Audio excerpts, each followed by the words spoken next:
my eyes. Love and comfort I render.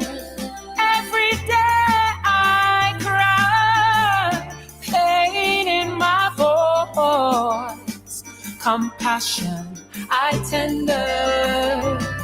Another coffin every week, crime gone wild, blood in the streets. Every day another name, condolences again and again and again. Values are lost, respect decaying. Nobody care what the elders saying. Cursing aloud, no shame inside. Dignity just run and hide. Teachers dodging them, bullets bang banging. Nights replacing lessons in the morning. Ashes to ashes, dust to dust. Gone are the virtues we could trust. Lowered in silence in the ground. We country in mourning. Morals gone. I offer my condolences.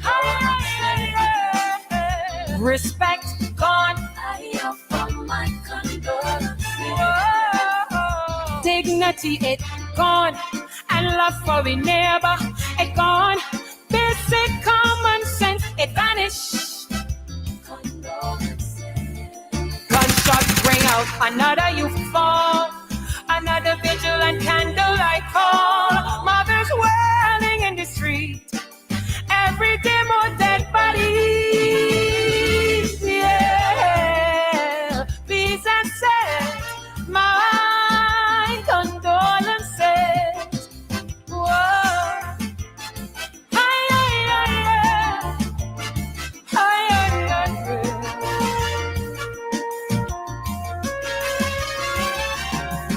Every day I weep, head bowed in grief, regrets. I whisper, every day I wail, lost in despair. Lamentations I murmur. Once we stood with heads held high, now shoulders drop as voices die. Once we built with sweat and hand, now contract signed, selling all of the land. The gold and the blue, face to gray, leaders rule but we don't have a say. Once a promise, now betrayed. The people's vote dismissed away. Leaders feasting, the forced awaiting, and rights debating, and people marching. Ashes to ashes, dust to dust. Gone is the peace we used to trust. Buried in silence in the ground. We country in mourning. Democracy dead. Hey, from my condolences. Ferocity it dead. Hey, from my condolences. Equality it dead. Justice and employment dead. Pride and industry it dead. History lost, torn from the page, progress alike, trapped in a cage. Lord, we need a resurrection, heal our heart, a new direction. Yeah, please accept my condolences.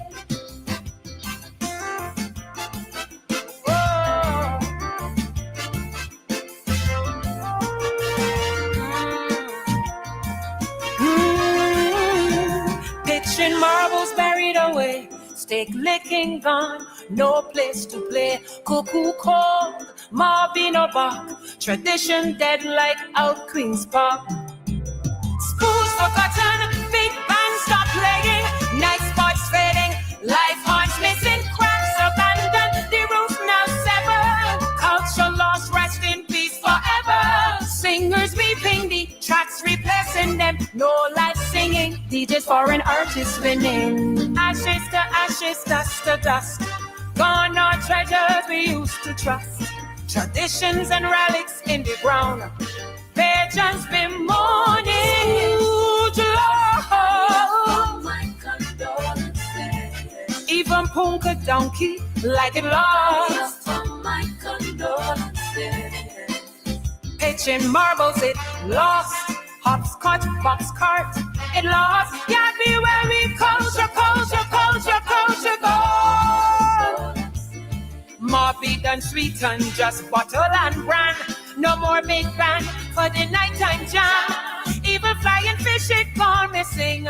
Passion pride gone forever. Please accept my condolences.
Craftsmen of our faith, and we are talking about, listen, we are the loyal sons and daughters, all. If you're watching us from the first time, that was the national anthem of Barbados, and this is the national flag of Barbados. I want to take this time to welcome you to the Marcia Week Show. We're coming to you live from nowhere else but Barbados. You just heard the national anthem and you saw the flag. So most definitely, it's a beautiful, picturesque Barbados, a beautiful country. And this is why we're a little sad this evening, because we're seeing all of that beauty being washed away. And so our hearts are a little sad, but we're gonna have a family talk this evening. And let's say our national pledge. The national pledge of Barbados. Are we ready? I pledge allegiance to my country, Barbados, and to my flag, to uphold and defend their honor, and by my living to do credit to my nation, wherever I go. Thank you, Dave. Thank you, Dave. It's important that we remember this and that we keep the national pledge at the forefront of our minds. It's very, very important, because really, but we are it. We are who Barbados has. It's us. It's us. It's the people. It's the people. It's you and I. You and I to make a difference. so we could say the pledge and we could sing the anthem. But the big question is, it comes back to us. What are we doing for this beautiful country? We are what Barbados has. It's the people. You remove all of us here and this will just become overgrown, and probably the waters will come back and take over. But we make Barbados what it is, right? And so let's keep that at the forefront tonight as we talk about, we're going to have the announcer coming on to say thank you. And there's a reason he's coming on to say thank you, because of, it's fighting for his freedom of speech right here in this beautiful country. When we tell people, Queen D, about all that's happening here, they can't believe us. It just seems ridiculous to them. In this beautiful paradise, you're having issues with freedom of speech. You're having issues where the media has basically abandoned its job and is bought off by the government. Yes, it's all happening in this beautiful country called Barbados. So Queen D, tonight we're going to talk about the Zippy Taxis and how what is happening right now, how that is affecting independent taxi owners. I've spoken to a couple of them this evening and they are very, very concerned. We would have seen Dunksman, and we're going to try to get that video. Anybody has that video? I misplaced the video. Dunksman talking about the independent taxes and how it's going to affect them. And you wonder, what else can we take? What else? David, good evening. Good evening, David. David, tonight we are going to talk about Dominica, because Dominica is experiencing the same thing we're experiencing. Yes, if you know anybody from Dominica, please send them the link. We have Mr. Nicholas George is going to join us tonight, David. Monica, good night, Monica. And he's going to talk about how they're trying to put tint, to enact tint laws in Dominica now. Can you believe that? And so they've reached out to me. Radical Brian, good evening. Teroni, good evening. Judy and Jilts. Judy, we have to wonder, where is the Minister of Crime Prevention? Where is the crime that ministry is preventing right now? That ministry is non-existent, but we're still paying his salary. Exactly what is he doing for crime prevention? Exactly. Can somebody tell me? We have not even heard from him. We're going to chat about that. Okay. Marcia Miller, tonight I want to read a lot of your comments tonight. Matthew Brown, Owen Hines, good evening. Marcia, good evening. Lucinda, it was so awesome to see you on Sunday. Lucinda was right there to meet us and to greet us, right there. I think we were in, where were we? Okay, so you have Silver Hill, I think Gall Hill. I think it's Gall Hill that we met you, Lucinda. Correct me if I'm wrong. Shirley, Marcia, Lori back. Yes, Shirley, I had a great day, Shirley. Thank you for asking. Thank you. Marva, good evening. Joyanne, good evening. Exit out, good evening. Person of interest? Okay. Good night, loyal opposition. Good night, Marcia, Michael Jilts, Malin, ADG. And I'm going to ask you, folks, I needed to share this in every WhatsApp group. Share it to your friends. Come on, you've got to help with this, folks. We need you to share before we get in. Tyrone, Cami, good night, Cami. Teroni, I said good night. Lyric Lewis, Jugs, good night. Izzy, good night. I saw someone was saying they were watching from Philadelphia. Did I read that correctly earlier? I'm not seeing it now. Sandra Pears is Harris. I know that you're in Connecticut. Jeremiah Ben Israel. Shalom. Peace to my brothers and sisters. Yes. Sandra Brewster. Oh, Glenn Murray. Is this our own Glenn Murray? Ryan Bain, Teroni Hall. Oh, wow. Diana Husbands. Sony Perch. Judith Ann Clark. Hi, Judith. Petra King. Kim Tay. Where is the AG? These people are missing. They are just missing. They're missing. John Clark. Tony Paris. Yes, yes. Cali B from the UK. Good night. Robert, good night. Adrian Atkinson. Sonia Perch. Owen Hines. Did I say Owen Hines? I can't miss Owen Hines. Folks, Owen Hines. Yes, locked on from Philadelphia. Thank you, Dave. Thank you, Dave. I know I'd seen that. Yes, yes, Monica. We were in Gall Hill, and can I tell you about that? We had the best. I'm telling you, St. Philip was great, but the Christchurch motorcade. Hey, Vihoy. Yes, Lucinda telling them to like and share. I haven't been on since Sunday, and I miss you all so much. I really, really do. I really, really do.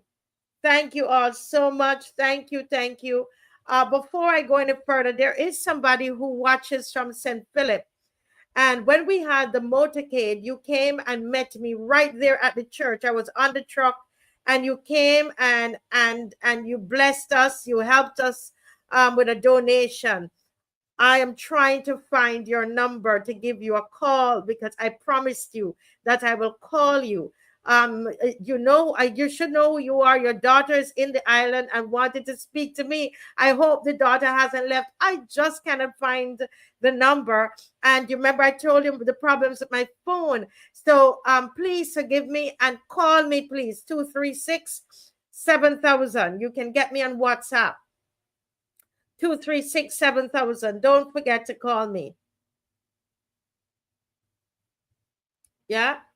So I want to say thank you, Lucinda, reminding everybody to like and share. I missed you all so much. I want to thank Dr. Ferdinand Nichols for doing an amazing job. He did an amazing job. His commitment is just so awesome. Dr. Ferdinand Nichols, we appreciate you. Glenn Murray, Maxine McLean, Rose Corbin, all of them were on Sunday. And, we're so grateful that it's not this show can go on without me. It's not a one-man show, and that's the beauty of this, and I thank them so much. Dr. Ferdinand was on again on Monday, and with all the guests there while I went to watch the announcer at his judging night. Thank you so much to Dr. Ferdinand for supporting and for being there and for being so committed to the people of Barbados. We really, really appreciate it.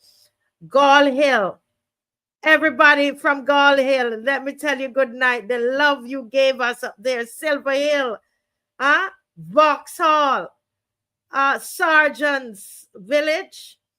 Yes, am I saying them right? Sergeant Village, Vauxhall, Silver Hill, Kendall Hill, Gall Hill, all of those places we were, and we received such a love from the people there. We were able to distribute. I want to show you the bands again. Just bear with me. Let me get the bands for you. They're right here, and I hadn't planned to show you, but we had these, and we had over 1,000 of these, and all of these were distributed. And believe it or not, it says on it, believe in him and live. John 3:16. And it's donated by Gospel Fest. And can I tell you, folks, the numbers, people, they wanted these bands so much. They were young boys, 11, 12, 13, 14, even adult men came up to the truck. We want bands. Yes. I am telling you, they got. We distributed all of these. Thank you to Teroni and Judy and Judy Jilks, and everybody. I can't remember everybody now, but they were very, very instrumental. Kathy Weeks, I mean, and of course Dolores. Dolores. I wonder if Dave has anything from Dolores that he could show the people. Dolores was encouraging the people, telling them don't give up, to love life, and she was just speaking good, strong words from the Bible and just from about life to them. Oh wow. Somebody said they're wearing theirs. Oh, Monica. Monica was in Gall Hill, and the people love them. And so we're going to be in St. Michael's. We're going to be in St. Michael area August the 10th. So we're going to let this period roll over, and August 10th we're going into all of those communities, all of the hot spots, and just love on the people. You should see how Judy Jilks hug up those black guys. She's an adult woman, and she goes out with her arms outstretched. Judy runs up to these guys. You probably would be scared of them, but not Judy. Judy gives them a big hug and gives them an armband. We want to thank the police as well. The police, I tell you, the police became part of our team. The police was also distributing armbands. The police took charge of the whole motorcade and basically led it.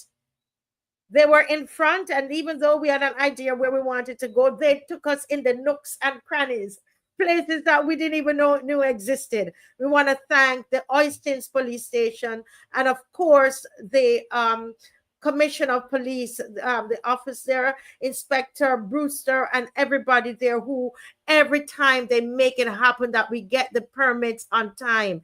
And I want to say kudos to the police. I'm telling you, they were so amazing.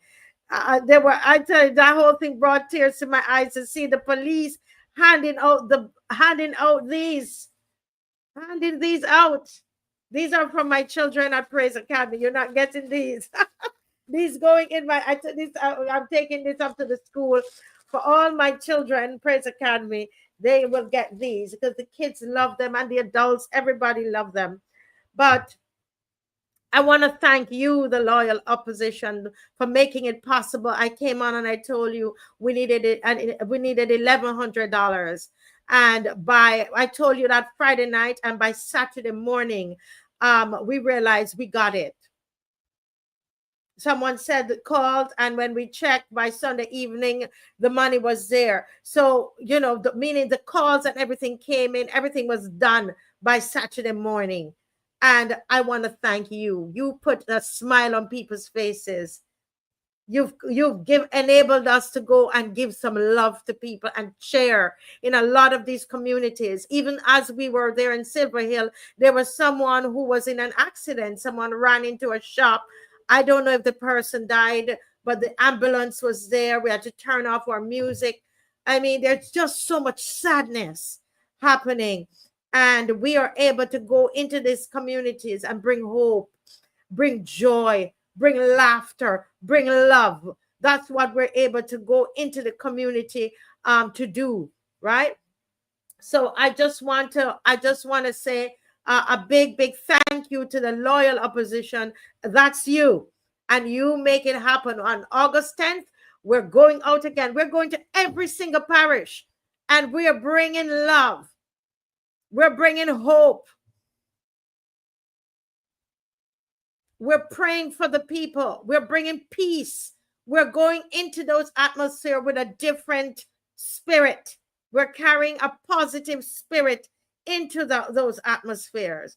And I tell you that it's important. Michelle was there too. Michelle Daniel, I hope I'm saying her last name correct. Michelle was there as well. So, guys, I want to say to you, you are doing an amazing job in Barbados. And I know some of you don't come to everybody doesn't come to the motorcade, but we feel you, and we know you're there with us. We hope you can join us on August 10th. We're not afraid. We go right into the communities. Anywhere there's a hot spot, we ended it with a prayer and an anointing. That's where Jonathan Chase died. There were candles people had left there, and we went with the anointing oil. We prayed over it, and by extension, prayed for the other young men in the community, etc. Now, somebody listening to me might say, but Marcia, is it only about the young men in the community? I mean, is it only about prayer? I'm sorry. I lost my train of thought there. Is it only about prayer? No, it's not. Prayer is one piece of it. Prayer is one piece, one part, one piece of the puzzle. We are in a spiritual war, and you don't have to go to church to pray. You don't have to go to church to pray, but we need prayers. Now you're going to hear me talk about some other practical things today for this show, but we also need that. We need prayer. And I'm not here trying to say that the prayer must happen in a church. You know how I roll already, right? I'm with the Rastafari. I my brothers, Lumumba and Bongolites, my Muslim brothers from Trinidad. I don't get caught up in that. I get, Christian people may have a problem with it. I'm friends with atheists and everybody, anybody. I don't ask anybody any questions. That's the truth. So whatever you do, but there needs to be some kind of spiritual reference that needs to happen. That's important. Yeah. Yeah. It's important. So I just wanted to say that it was beautiful, and it reassures me that regardless of all that's happening in Barbados, that the Almighty loves Barbados. The Almighty, his eyes and hands and ears are open to us here. We just have to call on him and do what we need to do to our fellow man. Yeah. All right. So I need you to share. We are going to look at in the next segment. We have with us Mr. Nicholas George from Dominica is with us, and he's going to talk to us for about 20 minutes about what is happening in Dominica, because we have so much to deal with in Barbados. I'm going to do a special segment where you and we're going to talk after Mr. George is gone. I want you to use up the comment section, and I want to hear your thoughts about what I'm going to put on the screen. I want to hear from you. All right. But I need you to like and to share. After that, then we're going to have Ronnie, the announcer, not Ronnie. The announcer is going to join us. You need to like and share. And guess what, guys? We have the full performance. We have the full performance from Monday night. Remember, I told you, you could hear everything. It was immaculate. It was beautiful. You're going to hear and see the people and how they responded to Mr. Clark, to the announcer. So that's coming up a little later in the program. Okay. All right. So let me see if Mr. George is ready. I think he's ready. I think he's ready for us. Good evening, Mr. George. Hi, good evening, good evening, good evening to you, Marcia. Good evening to your listeners. Yes, sir. Yes, sir. Yes, sir. You seem a little dark. I was wondering, is there any? Oh, you have all your lights on? Let me see if I can adjust the lights. You seem a little dark. If we could get some more light on you, that would be lovely. Let me let you do that while you get some light, some more light on yourself. Folks, like and share. We are our brothers keepers, and we have been connecting with Dominica, and I thought that when I saw that they are laying out the same playbook for Dominica, I thought it would be great to have Mr. George on, right? And so Nicholas George. So let's make sure we're hearing him, and ask yourself when you join, have I shared and have I liked? Have I liked the show and have I shared? Important that you share, okay? Oh, he's back, and I could see already. Okay, I'm a little better, a little better. All right, Mr. George. It's a pleasure having you here tonight with us from Dominica. Yes, sir. A real pleasure having you tonight. Now, I was reading a press release from you and from your party. I wouldn't go into the contents of that.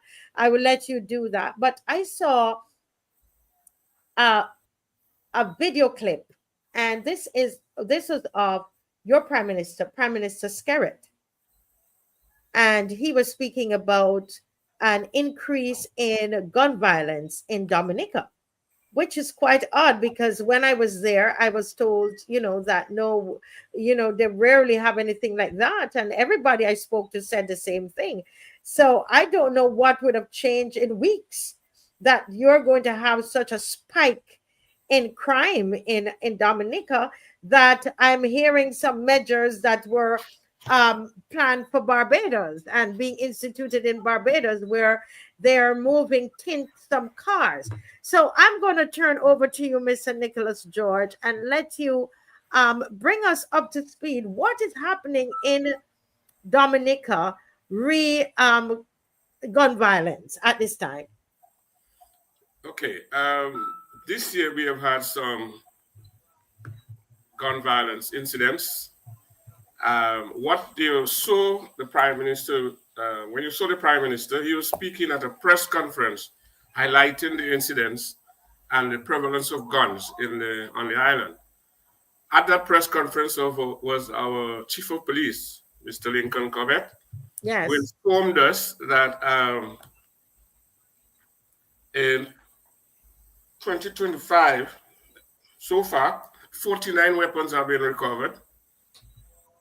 In 2024, 27, in 2023, 37, and in 2022, 94. All right, and that comes up to a substantial amount. And then the number of people arrested, 2022, 51, 2023, 42, 2024, 31, and 2025, 21. That's 145, an average of 36 people arrested per year. And note that we are just halfway in 2025. Yes. All right. So when you put that in perspective, it almost says per capita that taking our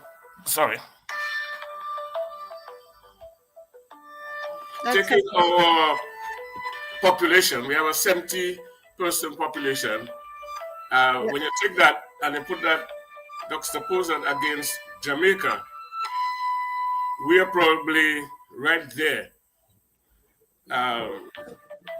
rivaling Jamaica as far as the number of guns that are on our island. It's okay. You could pause and turn. You want to deal with the phone? You want to? Yes, let me just do that, please. Yes, no problem. That's okay. Folks, I'm going to ask you to like and share. Like and share. Yes, play the clip, Dave. Thank you.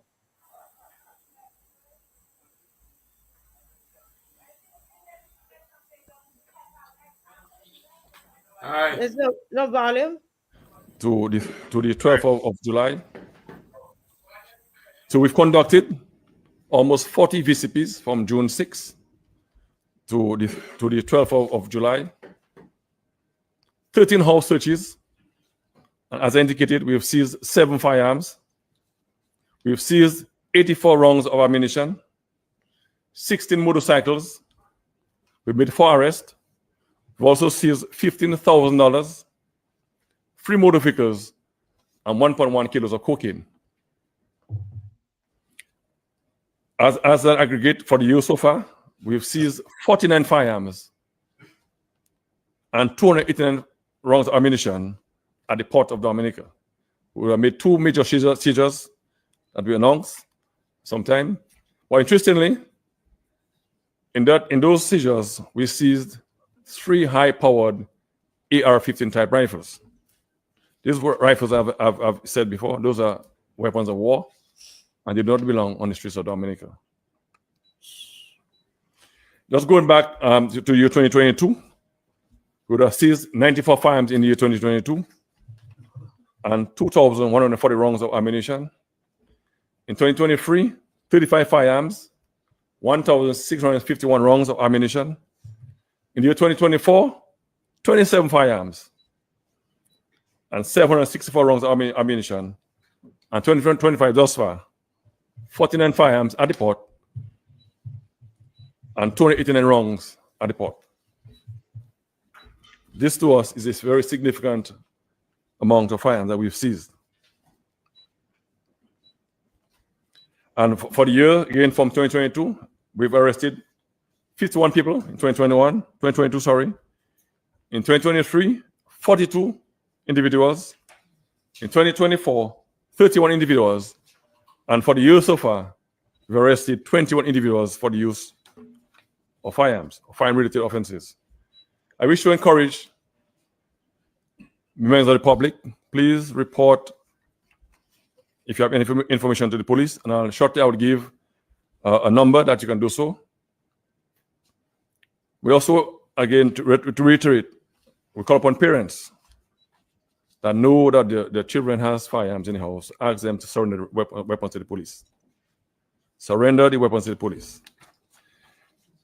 Now, the numbers that you can call, or the number actually that you can call to report. Okay, thank you, Dave. That's 1-800-TIPS or 1-800-8477. Okay, thank you. So we've got the numbers. We got the numbers. So you could actually move on from the statistics, right? Okay, let's make sure. Yes. Very bad story. Okay, so when you were here earlier this year, you didn't hear that because they had not revealed these stats to the public. And what spiked it is a drive-by shooting where 3 people were shot and 1 died. Oh wow! And that caused a serious concern in the community, the Dominican community, and it propelled the Prime Minister, the Minister of National Security, and the Police High Command to do that press conference on Monday gone. And so now we've had the stats from 2022 to 2025 media. So I was saying that we don't manufacture firearms in Dominica. We don't manufacture firearms in the Caribbean. And then you heard 49 firearms have been recovered from the port this year. So we're getting so we know that the firearms are coming in through our legal ports of entry. Okay, so you had 49 that were that you seized at your ports of entry. Yes, that's what the chief of police said. Yes. Right. So then the question that arises is why are we having this increase in gun violence? Mm-hmm. We don't manufacture it. So what is its use for? What is it protecting? And whom is it protecting? Now, if the people that the police have put out as wanted people in these incidents, they're not people that we would say are well-off people. Or are they well off? And if they are well off, is there an informal economy that the police and the political directorate knows about? And if there is such an informal economy, how long has the government known? How long have they seen on the horizon this money that is not coming from the formal economy in Dominica? Is that informal economy the purpose for the importation of all the firearms?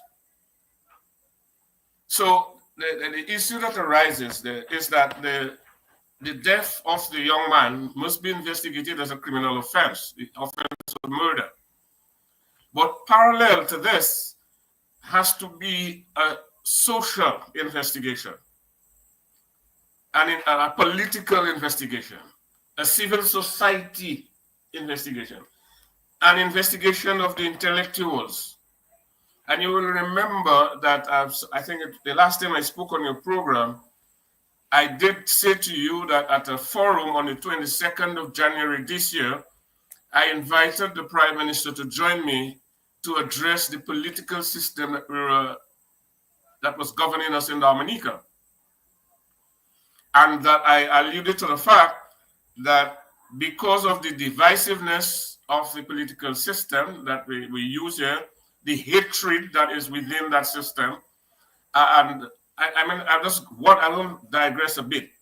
When the Prime Minister spoke recently, I think this week, he was gloating and glorifying the fact that Dr. Thompson Fountain, who is the leader of the United Workers' Party, a renowned world economist, is out of job. Imagine that. Merely because he is the leader of the opposition United Workers' Party, the Prime Minister is happy that he is out of job. Now, our Minister of Finance in Dominica is a medically trained doctor. And in Dominica, we have a renowned financier and economist who worked with the IMF, who recently worked with South Sudan, and is now in Bangladesh, helping the government of Bangladesh.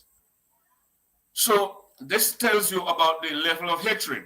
Shouldn't the government of Dominica, under our Prime Minister, be welcoming Dr. Fountain into the economic sphere of Dominica and to use his expertise to so channel what it is that we're doing, that everybody gets a fair share of the pie in Dominica? So that is just one illustration. And the other thing I'm asking is, who are being protected by the importation of the guns? And what? I don't think that we don't eat guns. So they bring the guns to protect, and once the hatred rises to a certain level, it now spills out into violence. So we use the gun against ourselves. So it's not enough to investigate the murder. We must investigate the cause that brings the guns to us. And mark you, they are imported within our legal ports of entry. That's the word of the Chief of Police. So this is very telling and very serious. And I believe you in Barbados, you have a similar, almost a similar situation, and the wider Caribbean has a similar situation. So what is the cause? If it is drug trafficking, then the issue is how much drugs are we protecting? The transshipment, how much? How much money is accruing to criminals? So how much money does the That's okay. I understand. We understand. Yeah. how much money does the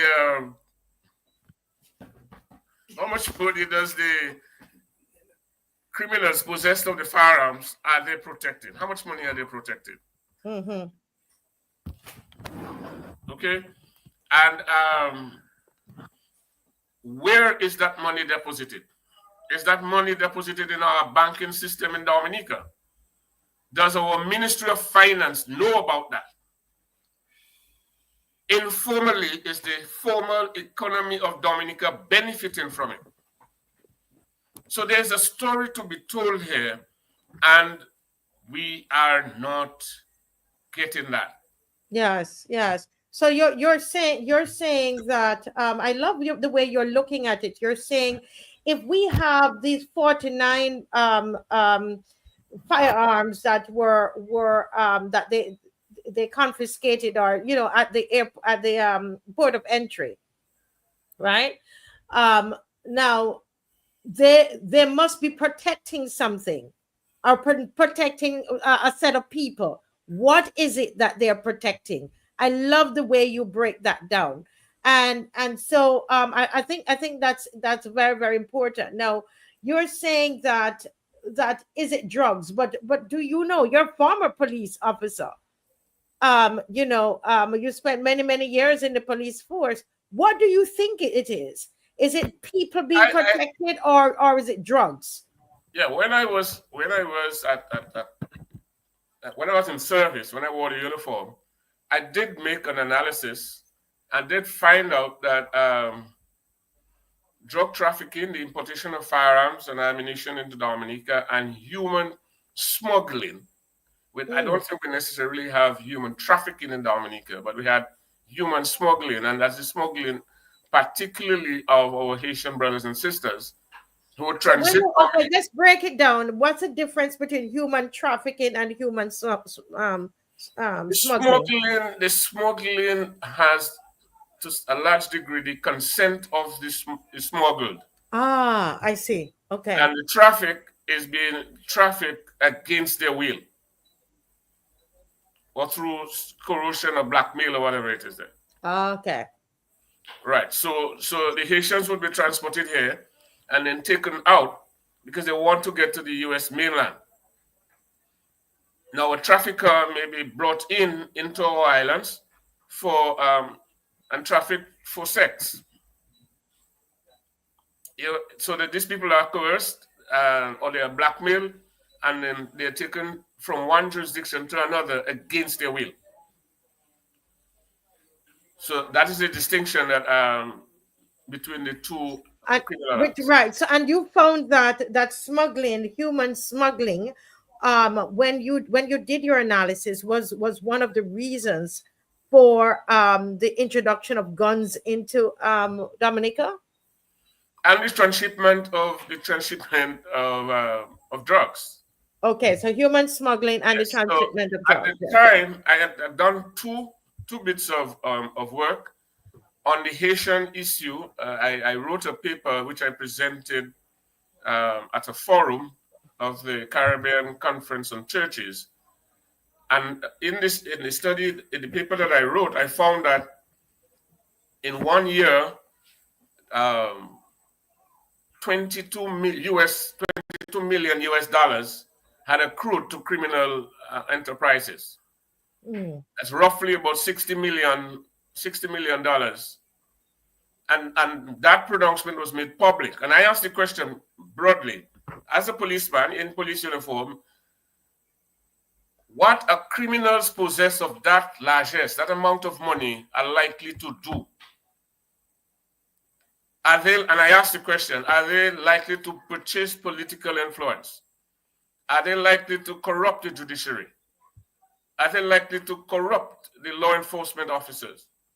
Are they likely to corrupt society? I don't think that went down well coming from a serving police officer. But even before tonight, I did ask that question. And in another analysis that I've done around about 2008, I think it was, I'd done an intelligence analysis that suggested with the transshipment of drugs, the importation of firearms, and the smuggling of people, almost $382 million accrued to the criminal enterprise. You mean in Dominica or in Dominica? In Dominica. Wow. Okay. So 380 million. That's correct. And what year was this? 2008. Oh, so can you imagine what it is now? Well, I'm not imagining because I don't have the stats and I'm not there now. But that gives you a picture as to what it is we face. So the Prime Minister coming up on Monday and saying that we're going to criminalize the tinting of rental vehicles. We're going to have a special prosecutor to prosecute gun violence offenses. We're going to have a task force, the police task force, made up of task force officers, CID, Criminal Investigation Department, and the Customs. And we're going to have a committee put together to address the issue. Now, remember, I mentioned that in 2005, I spoke about the smuggling of Haitians. Yes. And in 2008, I spoke about the criminality involved in the gun importation, firearms, ammunition, and the transshipment of particularly cocaine. But we do import, or we were importing marijuana into Dominica as well. But and it was transshipped via Dominica as well. Right. So we're talking 2008 to 2025. The same government has been in office. And it took them July of 2025 to realize there is a need for society to come together. Where was the Prime Minister from 2008 to 2025? Where was the Minister of National Security 2008 to 2025? Where was the government of Dominica that we pay? Their constitutional responsibility is to bring security and safety to the citizenry of Dominica. So where were they? Could we have come together and sat and analyzed what it is that was affecting us on the stats that we had, and have drawn up and implemented policies from 2008 to now that we would have made Dominica the real peaceful and most peaceful island in the Caribbean. So we would add to that our Dominica, the nature isle of the Caribbean. A peaceful place. I totally agree with you. But let me ask you, you know, here it is, your Prime Minister would have just, you know, you just visited, he was just in Jamaica, and there were 4 Caribbean countries, and if I remember, I think Dominica was one of those Caribbean countries that's they're now saying no work permits, right? Is it Dominica is part of it? Yes, Dominica is part of it. Yeah. Right, one of the 4. Do you think that is a wise decision for Dominica at this time, especially now that you're seeing an increase in gun violence in Dominica? Yes, we should have been united long time. We should have been one state long time. We should never have, as Sparrow said, we should never have had Dr. Eric Williams say 1 from 10 is 0. Okay, so we should have remained federated those many years. So you don't have any issues, you don't have any fear that this might cause an increase in crime, because people are coming from all different, can come from all different Caribbean islands. No. You see, it's the insularity that pervades the political structures of the Caribbean. Okay. That prevents us from uniting. We are one people. So you understand why I keep saying, and I will not stop until somebody tells me differently. Why is it we have a political system that allows us to repress people who freed themselves? The Haitians freed themselves in 1804, whatever it is. They freed themselves from slavery, from colonial rule. In 2025, I have repressive laws or people with repressive minds governing me in Dominica and in the Caribbean. Yes, yeah. Okay. So you're saying yes. Time when we come together. So let me quickly ask you, because time is going. I wanted to know from you, what is it that that you're proposing, your party? What are you proposing? Because you sent out a press release, and I just wanted you to summarize to me in a couple minutes what's in that press release. We're proposing almost all what I have said there. that we have to have a meeting of minds. So we must have parallel investigations. The criminal act has been committed, so we must investigate that and put it before the courts. But we must have the other investigation that tells us what is the extent to the difficulties that we face as a country. Yes. Right. Then we have to implement an economic system that allows equitable distribution of the wealth of the country. So in other words, we have unemployment and underemployment in Dominica among our youth. But then what I said earlier, if they are protecting millions of dollars, how do you say that they are unemployed? How do you address that? So our party is saying that we need to address all of that. Now, when you go to the question that you asked me about whether Dominica is taking the right decision to allow the free entry. And my answer remains yes. Okay, when we hosted Cricket World Cup 2007, there were a number of regimes that were put in place. Security infrastructure was built and implemented in the Caribbean, but we did not sustain it in the Caribbean. So when the Australians landed in Jamaica, they had landed in the Caribbean state. So they did not have to go to Antigua immigration when they landed. They were Barbados. The first country in the Caribbean that they had landed in all of them. Yes. So immigration was right. So that security architecture was laid. So right now, I think the JRCC, I'm forgetting now what the Joint Regional something system is in Barbados. And it does clearance for us in Dominica in terms of applicants for our citizenship by investment program. Yeah, yes. All right.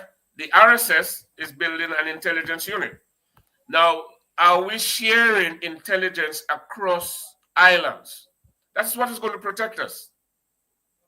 So we must create the environment within the security establishments that allows us to know what is happening in each other's country at a time that the prime ministers can take proper decisions to protect us in the Caribbean. Yes, but Dominica shared security. And that's so important that information is shared. Because you're going to want to know what's happening over in Trinidad, what kind of guns you're getting, what are the trends, etc. But let me ask you, my final question to you, can you tell me what's happening on the ground in Guyana, not Guyana, in Dominica? What is a feel now that this announcement's been made and you had the drive-by shooting? What's happening on the ground? How are Dominicans feeling? Dominicans are worried. Dominicans are worried and concerned. And I think many are also collaborating or cooperating with the police. So the police still has the goodwill of the population, which is a good thing. Okay? So I read earlier in the week that one of the 4 people who was wanted is in custody now. And the police are saying that is coming because the public has given them information. Right. So we must build on that. Okay? And therefore, again, I go back to we cannot divorce the political system from the societal system. We cannot. All right? So I am not sure that we want the prime minister. We want the prime minister to leave and demit office so that Dr. Thompson Fountain can come there and do what we need to get done. But he should stop gloating on the fact that Dr. Fountain is out of employment. The prime minister in his campaign one year said that his policy was 1 scholar in every household in Dominica. I think we're probably at 80 or more percent of having achieved that. Yes. Right. Where are our brains? Where are our intellectuals? They're not in Dominica. They're not building Dominica. They've migrated. Migrated, yeah. It's the same thing that's happening in Barbados, in throughout the region. Well, thank you. We want to say thanks so much. Time is gone, and we went even over time.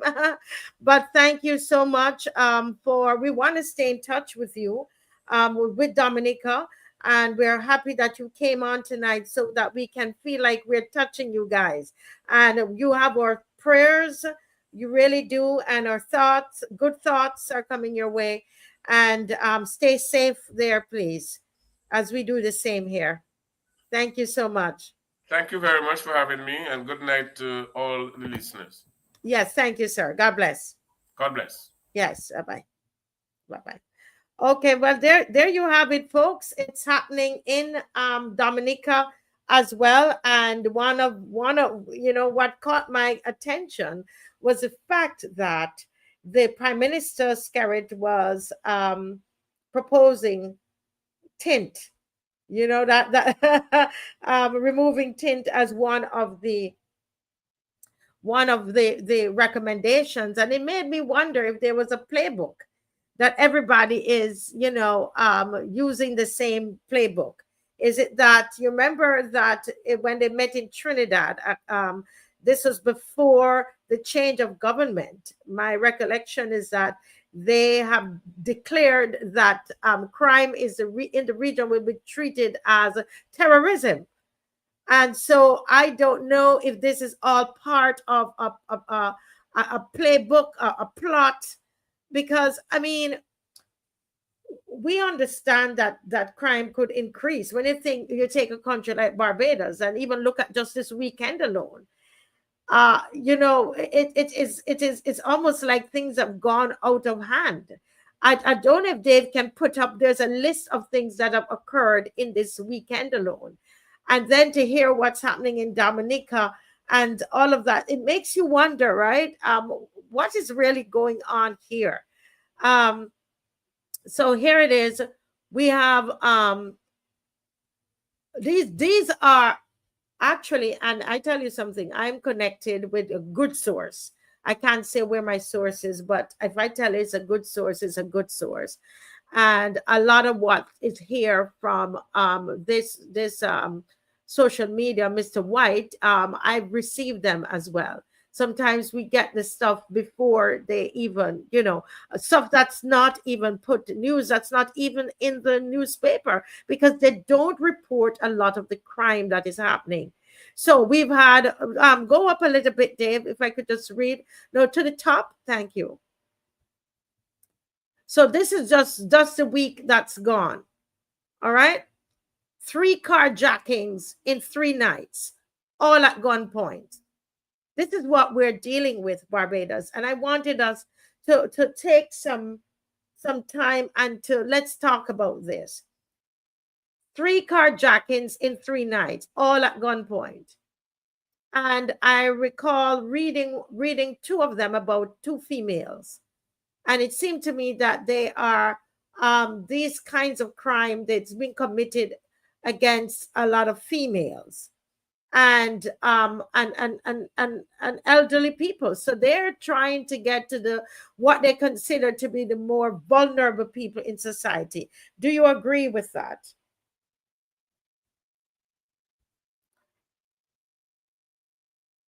So last Thursday night, an attempted carjacking went down at Price Mart around 7 p.m. A man tried to jack an Axio, but a sharp off-duty officer spotted what was going on and stepped in. Dave, if you could go up, I'm not able to read it. Thank you. The gunman fled the scene. So these are reports that have come in, and as I said, it's very similar, but they're not. We didn't see them in the paper, right? Friday night, it is reported, it's been alleged that a soldier was carjacked while done by hot pot. And the assailant was reportedly armed. So they're by the hot pot, relaxing, right? This is what we do as Bajans. And I want to hear your thoughts. Saturday night, around 8 p.m., a woman was held at gunpoint and had her vehicle stolen near Massey Warrens. Okay, so that's Thursday, Friday, Saturday, leading into the weekend, you know. Okay. And we're getting this, we want to give credit. This is from Mr. White 2.2. Okay. Now, last night, somebody here in the comments, Matthew Sainsbury is telling us about the murder on First Street in Old Town. These are things that they don't normally happen in those areas, right? Someone else was murdered at a shop last night. I believe the shopkeeper, my understanding, Matthew, is that the shopkeeper is in the hospital, but there's someone who is murdered.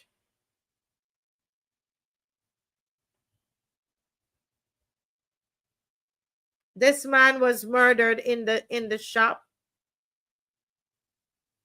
And it is said he was wearing on his the pin there of somebody else who was, you know, who was killed in a car accident only I think almost 2 weeks ago.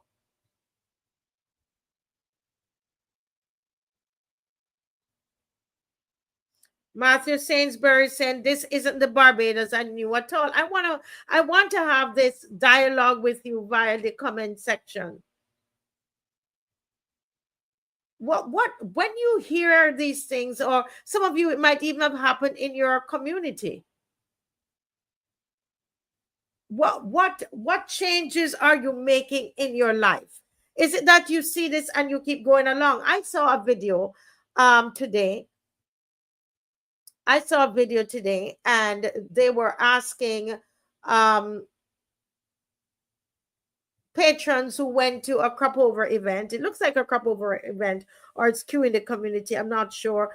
Are you afraid to attend these events? And they said, no, they're not afraid, because they're saying, well, the gunmen, they don't come to these events. One lady actually said that. But I want to hear your thoughts about that. Crop over is coming up. What are your views on going to crop over events? Do you think that people need to be cautious about those events? What are some of the things that people can practically do? We're not talking now about what the government needs to do. We're talking about us, right? So, yes, Abe.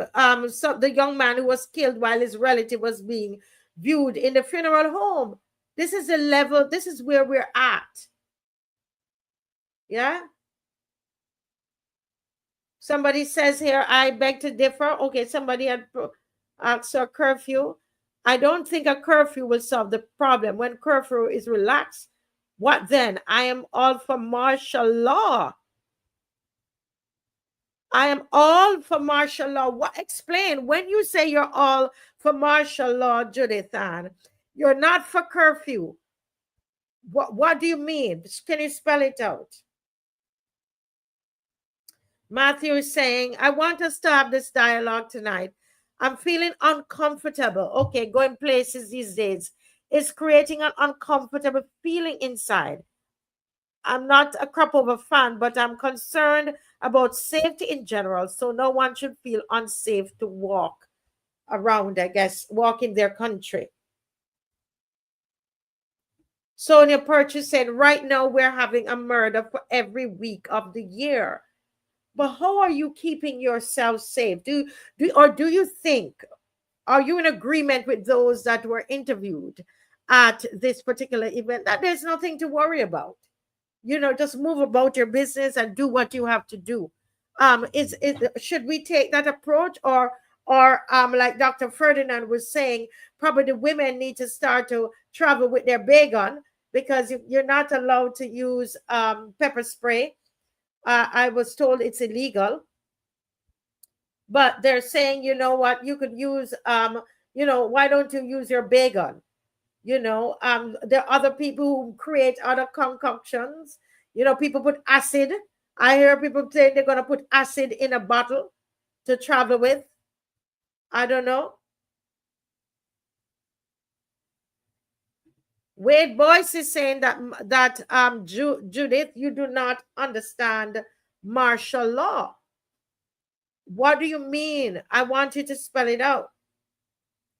Sonny is said we don't need to be under more restrictions for law-abiding people by curfews and martial law. But the question is, Sonny, what are you suggesting that must happen? Because if you're saying you don't want curfews, you don't want martial law, how do we protect ourselves? And I don't want us to just be focusing on the what the government needs to do. I want to what changes are you making in your life? Did you get a dog? Some people go and they get a dog or 2 dogs. They put up cameras, right? Martial law is a temporary imposition of military rule over a civilian population. Oh, you're saying you don't want. Judith Ann, are you saying you don't want martial law? Let's be clear. Let's make sure, Judith Ann.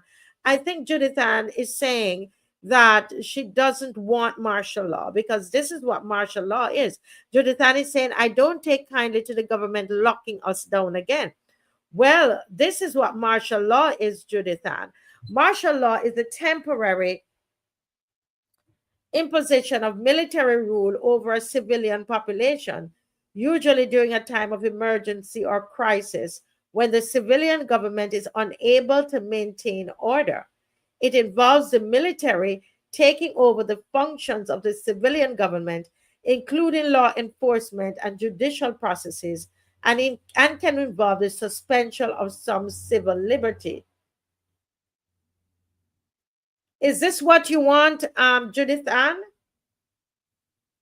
So we leave it there.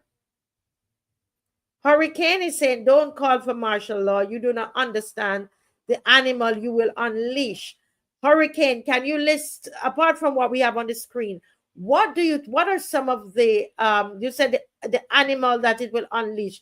Can you write some of the characteristics of that animal that you think it would unleash? And a Hurricane, while you're at it, what are you doing? Have you made any changes personally?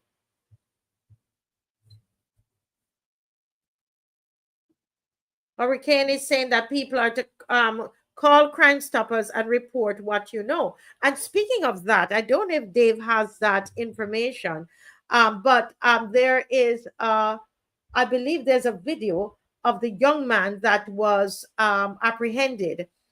Well, what happened is that they held him and then he got away. He escaped, right? He escaped, and they found him. And based on what I'm seeing in the media, you can correct me. It seems as though that there's a 61 or 66-year-old woman who is being held as well. Yeah, you have it there, Dave, and also 2 females being held for aiding and abetting. Go ahead, Dave. Go play, please.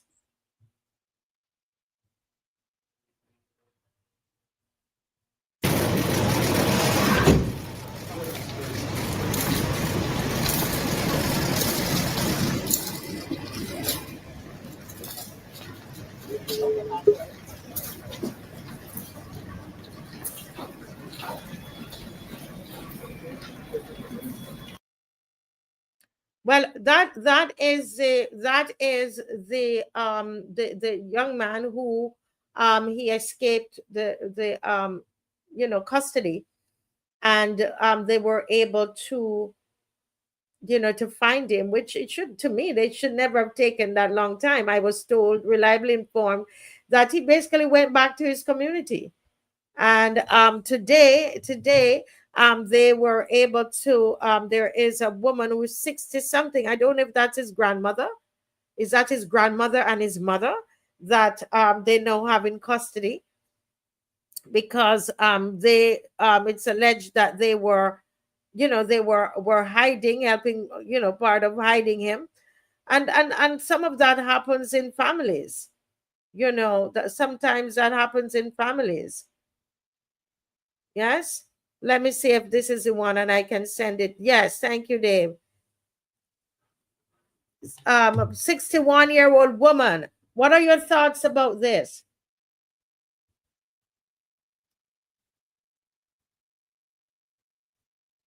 This is a 61-year-old woman that is charged with assisting an offender between May 2nd and July 12th.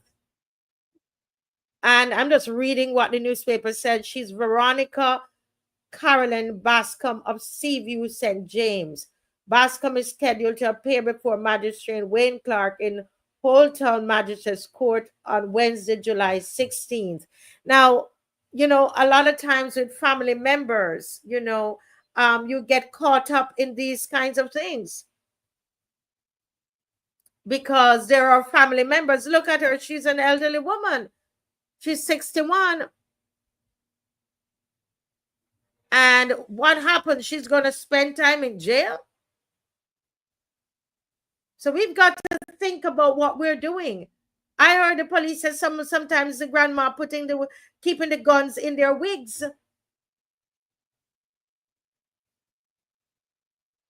It is against the law to harbor criminals. What are your thoughts about this? Look at this woman.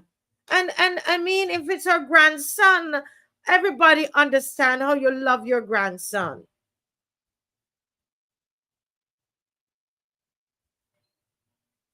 Oh my gosh. She's a registered nurse, a good person. It's her son.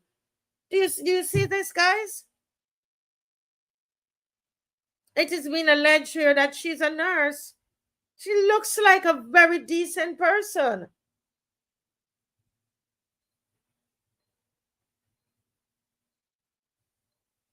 She does.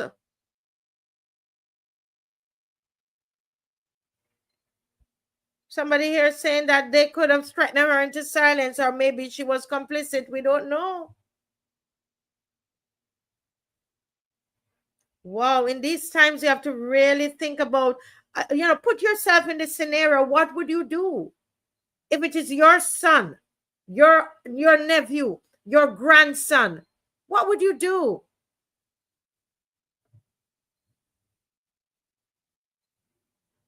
John Clark said she should be prosecuted. You have to send a message. Okay. M. Gardner saying shame on her. Leanna Bell says do the crime, do the time. She should face the full force of her actions. I want to ask you, you don't have to write it in the comment section. If it was your son, what if this was her only son? Cousin, nephew, or just a child in the community that she takes care of? Well, we're hearing that it's her son.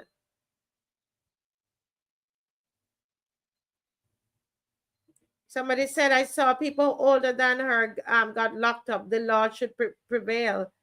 Wow. Somebody says, your son is charged and incarcerated for murder. How can you harbor him?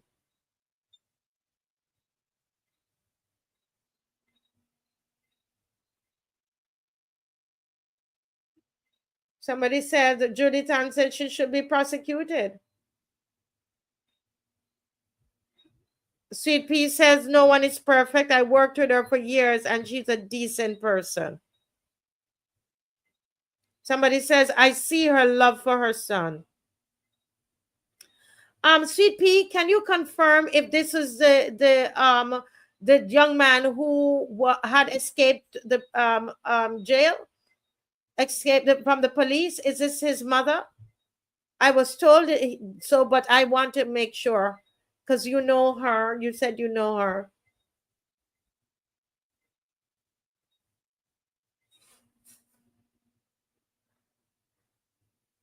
Yeah, that's what a mother will do for their child. Boy, it's okay, good. Thank you, Angela. It's not her son, it's another situation. Okay, so that was the wrong information that I received. Yeah, so regardless,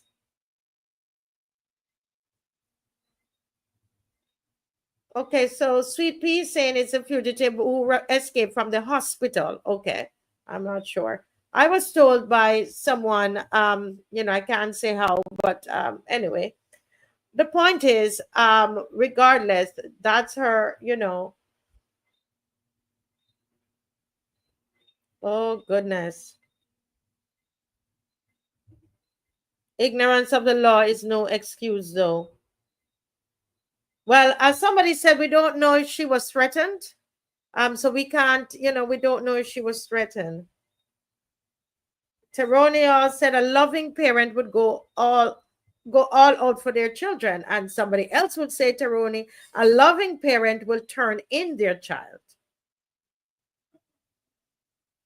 Think about that. A loving parent will turn in their child. And those of you who are parents and grandparents, look at this lady quite good and know that if they catch you and you're doing that, you could end up in jail. So you and the child, so you wouldn't even be outside that you can be able to take care of him, get a good lawyer for him or anything. Nothing. You can't do anything.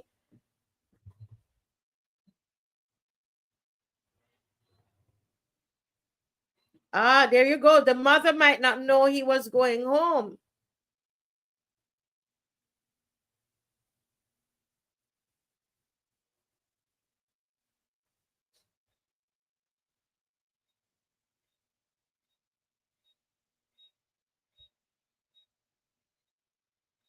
Yeah, it is. Okay, Liana says we can't be crying out about crime and then looking for leniency when the bell tolls. She's a mature woman and should care about the well-being of other citizens that he would have harmed. And I'm happy we're having this discussion because we really need to think about it. I mean, if we're serious about crime, we can't harbor criminals. It's hard. It's heart-wrenching. Dave, can you show before the picture of those two young men? I think you have that. I think they're teenagers who were sentenced for murder today, I think. Guys, it's sad when you just look at their faces.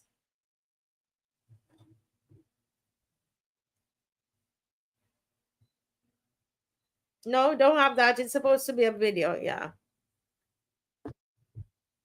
Yeah. This is some of the tough things that we have to deal with, this is really, really, really, really sad. Really, really sad. But whatever is happening, guys, it's important that we stay. It's very, very important that you stay safe. Find ways to stay safe, right? Yes, I think this is it. Just show that. Let's look at these young men. Every time I see anything like this, it makes me want to cry.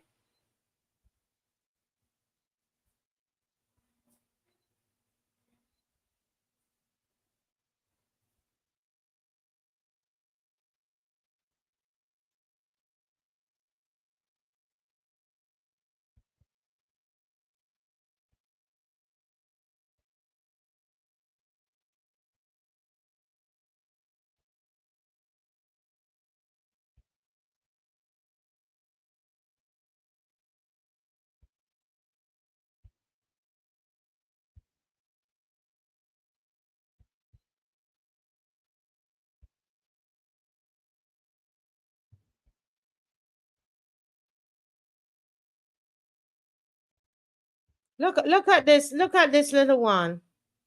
I think he's 18.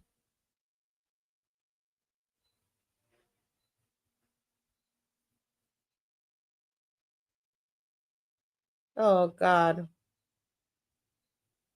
Wow, and he puts up his middle finger. Do you see that? Dave, go back to that.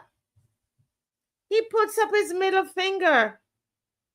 That is crazy. No. Oh, wow.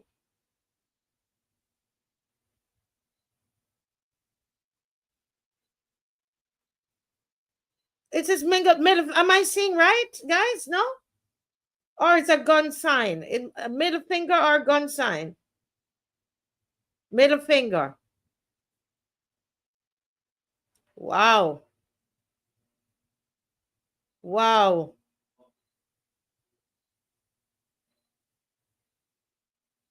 Look at the other one now. Young people or young men, young Barbadian men, young men for murder.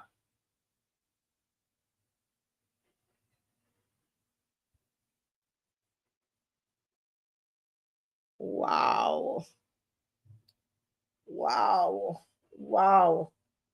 Oh my goodness. This is, I mean, it is sad to see them, just to see that well, what they're putting out is that there's no remorse. I think that I don't believe that there's no remorse.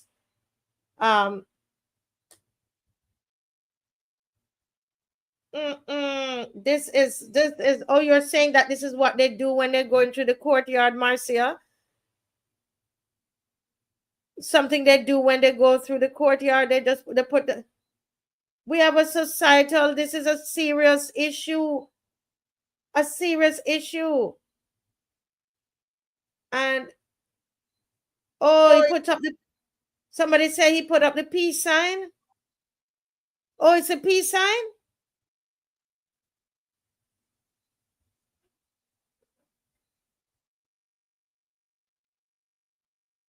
Okay, it's a peace. Somebody says it's a peace sign.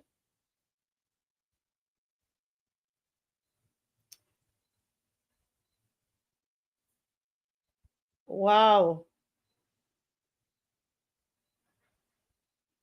CP is saying that we are always quick to insult and cry down people, and a lot of you have relatives who are drug lords. It's true, and killers and robbers, and live off the money just because they ain't they ain't catch one yet. And it is true. That too is also true. That people are living off of the money that these guys make. You know. Oh wow. Yeah, go ahead, Dave, and play what you have there. Yeah. When a dog gone, you can't bring him back. No care how much people we killing back. But the pain friggin' that hard cut up like chicken back. So you want me relax, you cry tears like river. For days, my nigga. More than 20 friend gone. The darkness and no play a thing killer. Yeah. Still I look out for people, well. For sure we not see back, but dogs, I'm still in my heart. Dogs, I'm still in my taxi. That's why killing up a one. We don't feel no different. I'm a blood clad dog, I won't miss now. Wow. Dog, I'm still in my heart, still in my thoughts. That's why killing up a one. Can't count power fingers. Pause it. Pause the music. Pause the volume. These two guys are gone. The one here at the back, he is the one that was killed last night. The one in the you know, he and a party, they're part of the same group. I'm using the word group right now, but they're fathers. You know, I'm sure they're fathers. They're not here anymore. They're not here anymore. I wanted you to see some of them tonight. They're not here anymore, guys. They're gone. They're gone. Okay. Yeah, they are gone.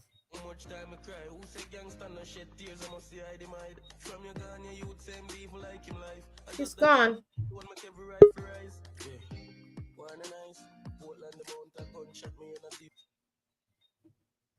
Oh my goodness, guys, this is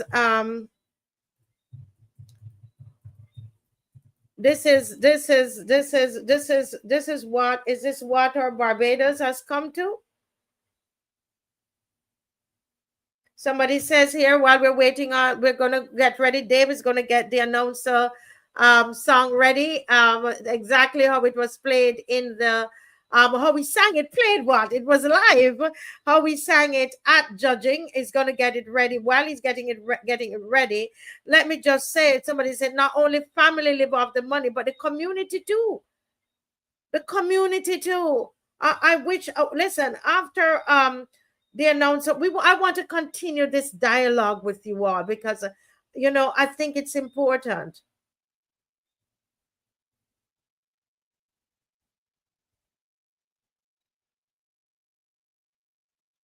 You know, these comments are amazing, right? So, folks,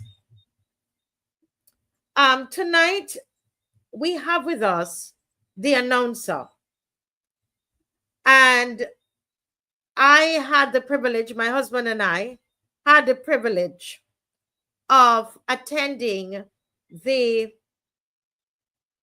judging night of Carter's Shining Stars. And we were blown away. First of all, the tent is a great tent. It's a great tent. Overall, it's a great tent. We should be hearing quite a number of them. I believe quite a few of them in there could go to the finals. But I tell you, people seem to me, I might be biased, that they came there to see the announcer. I saw when he was finished, people were leaving, you know. But I can tell you, it was simply amazing.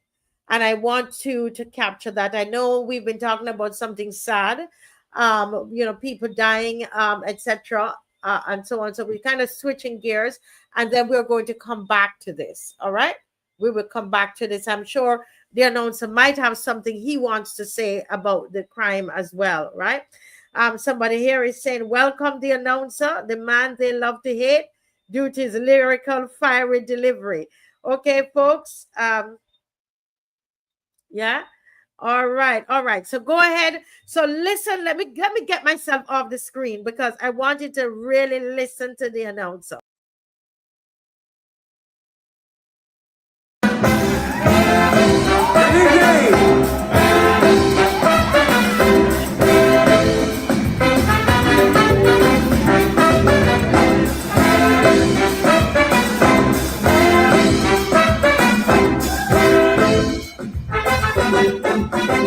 Who say you can't put a woman to do a man's job?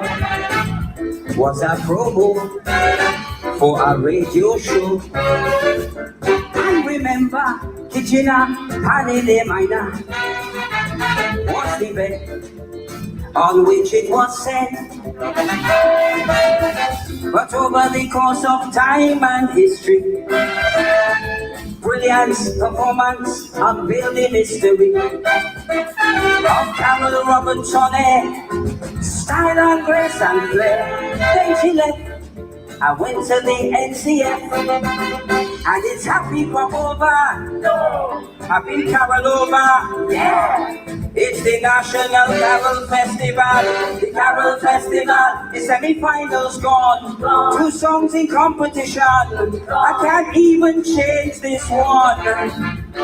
In the Carol Festival, jam from the stadium, turn left and Cumber may gone, and the people in Station Hill can't even make a little berry in the Carol Festival, but think it not strange. Carol loves to innovate and change. NCF, Carol, NCF, Foundation, NCF. Oh, Carol, I am but a fool. She hit the ground running, eager beaver, ever ready. Classic win the crowd, spotting the light poem sheet. Innovation, 1 song, more prize money. Imagine Carol in charge previously. Mr. Hardy, no sugar made us free. Would be the dilemma facing our baby. Jack Calypso, come and love you, only want to know 1 song to sing. And on night I would have been king. And it's happy come over. Happy Carolova, yeah!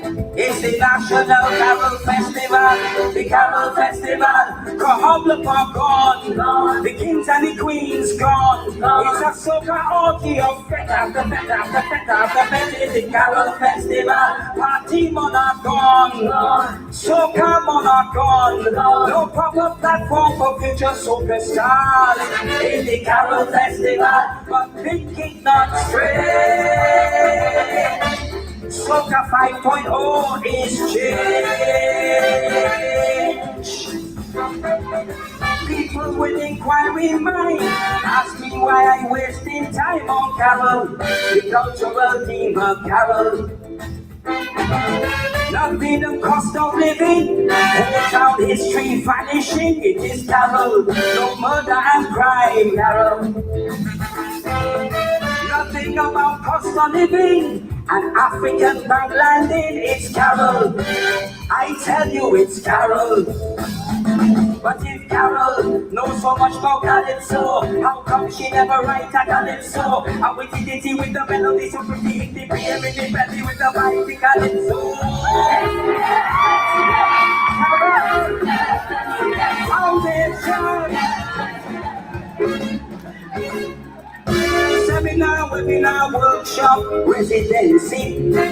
Kajaki Opel with Dr. Stefan. Fan, Freedom Park, and of course Amphitheater. For Marcus Garvey, Jamaican, the great man, work worthy of appreciation. I applaud, I praise what is right. But Carol loves to change, so pay attention. She might change picnic crop to Carol by candlelight. It's happy Carolova, happy Carolova, yeah. It's the National Carol Festival, the Carol Festival. Come to village gone, the feast at the plantation, and the vendors tell me that Bridgetown Market come down in the Carol Festival. And from the sign gone, the gospel concert gone. It's botanical for the final, not the oval in the Carol Festival. But think it not straight. Only the hairstyle don't change. NCF, Carol, Foundation. Hello, Carol, I'm depending on you. Carol, I'm depending on you.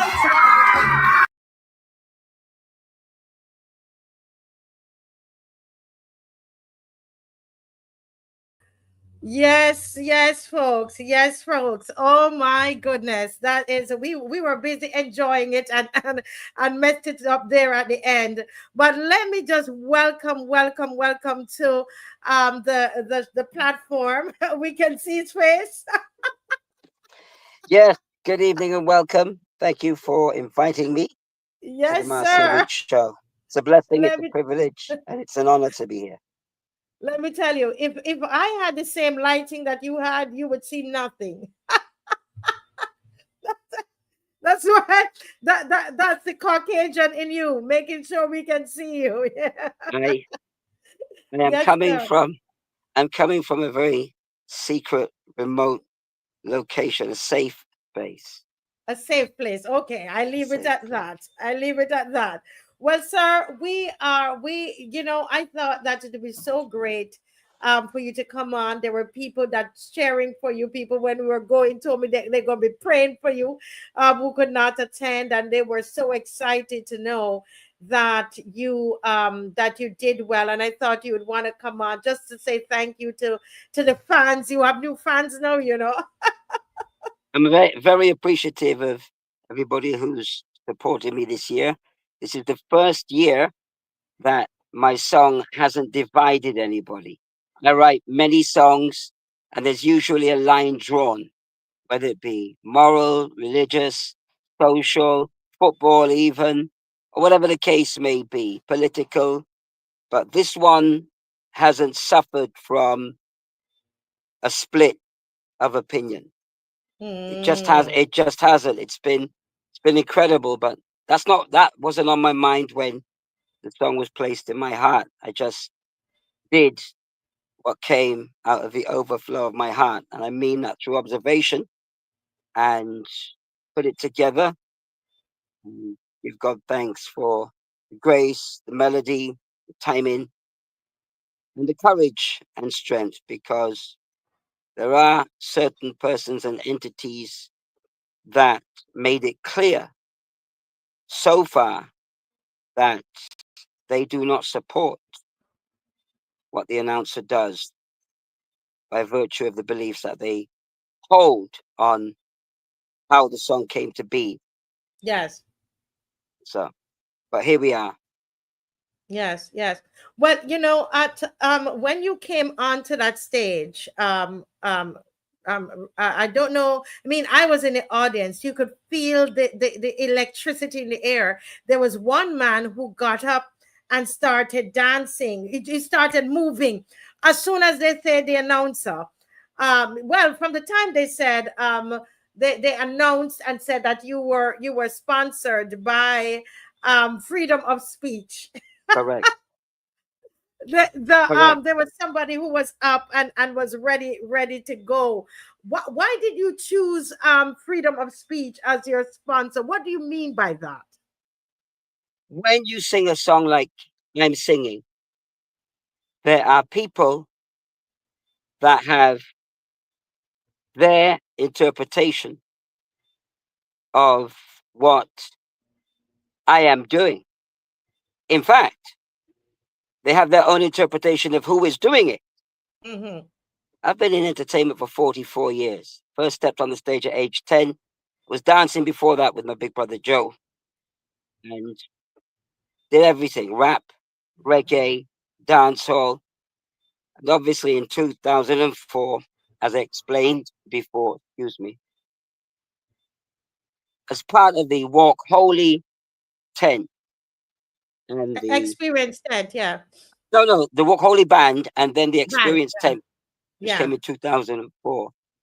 I wrote the song Botsy Theology. So I've been 21 years as the announcer. I've sung about everybody, every prime minister, alive and dead, every cultural official, Al Jilks, Ian Estwick, Carol Roberts. Carol Roberts was the first MC in 2005 when Sammy Jane and I qualified for the finals. 1 year after Yes. Lady Richard Lady Richard, the late great Lady Richard Yoland, created history in getting to the finals with Settle and Open Your Mouth. So when I was a rapper, I didn't do many party songs. I did predominantly social commentary songs, influenced by Boogie Down Productions, KRS One, Public Enemy, Chuck D, Run DMC before that, Grandmaster Flash with The Message.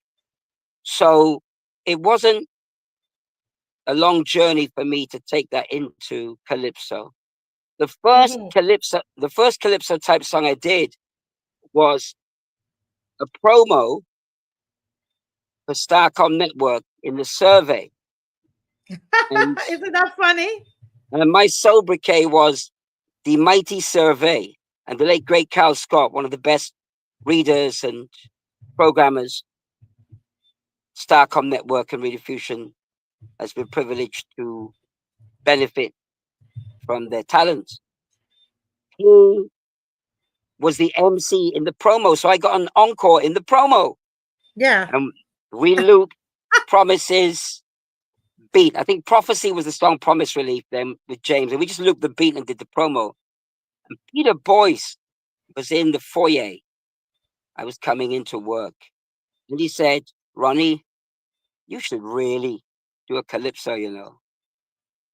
I said, "No, that was just a survey."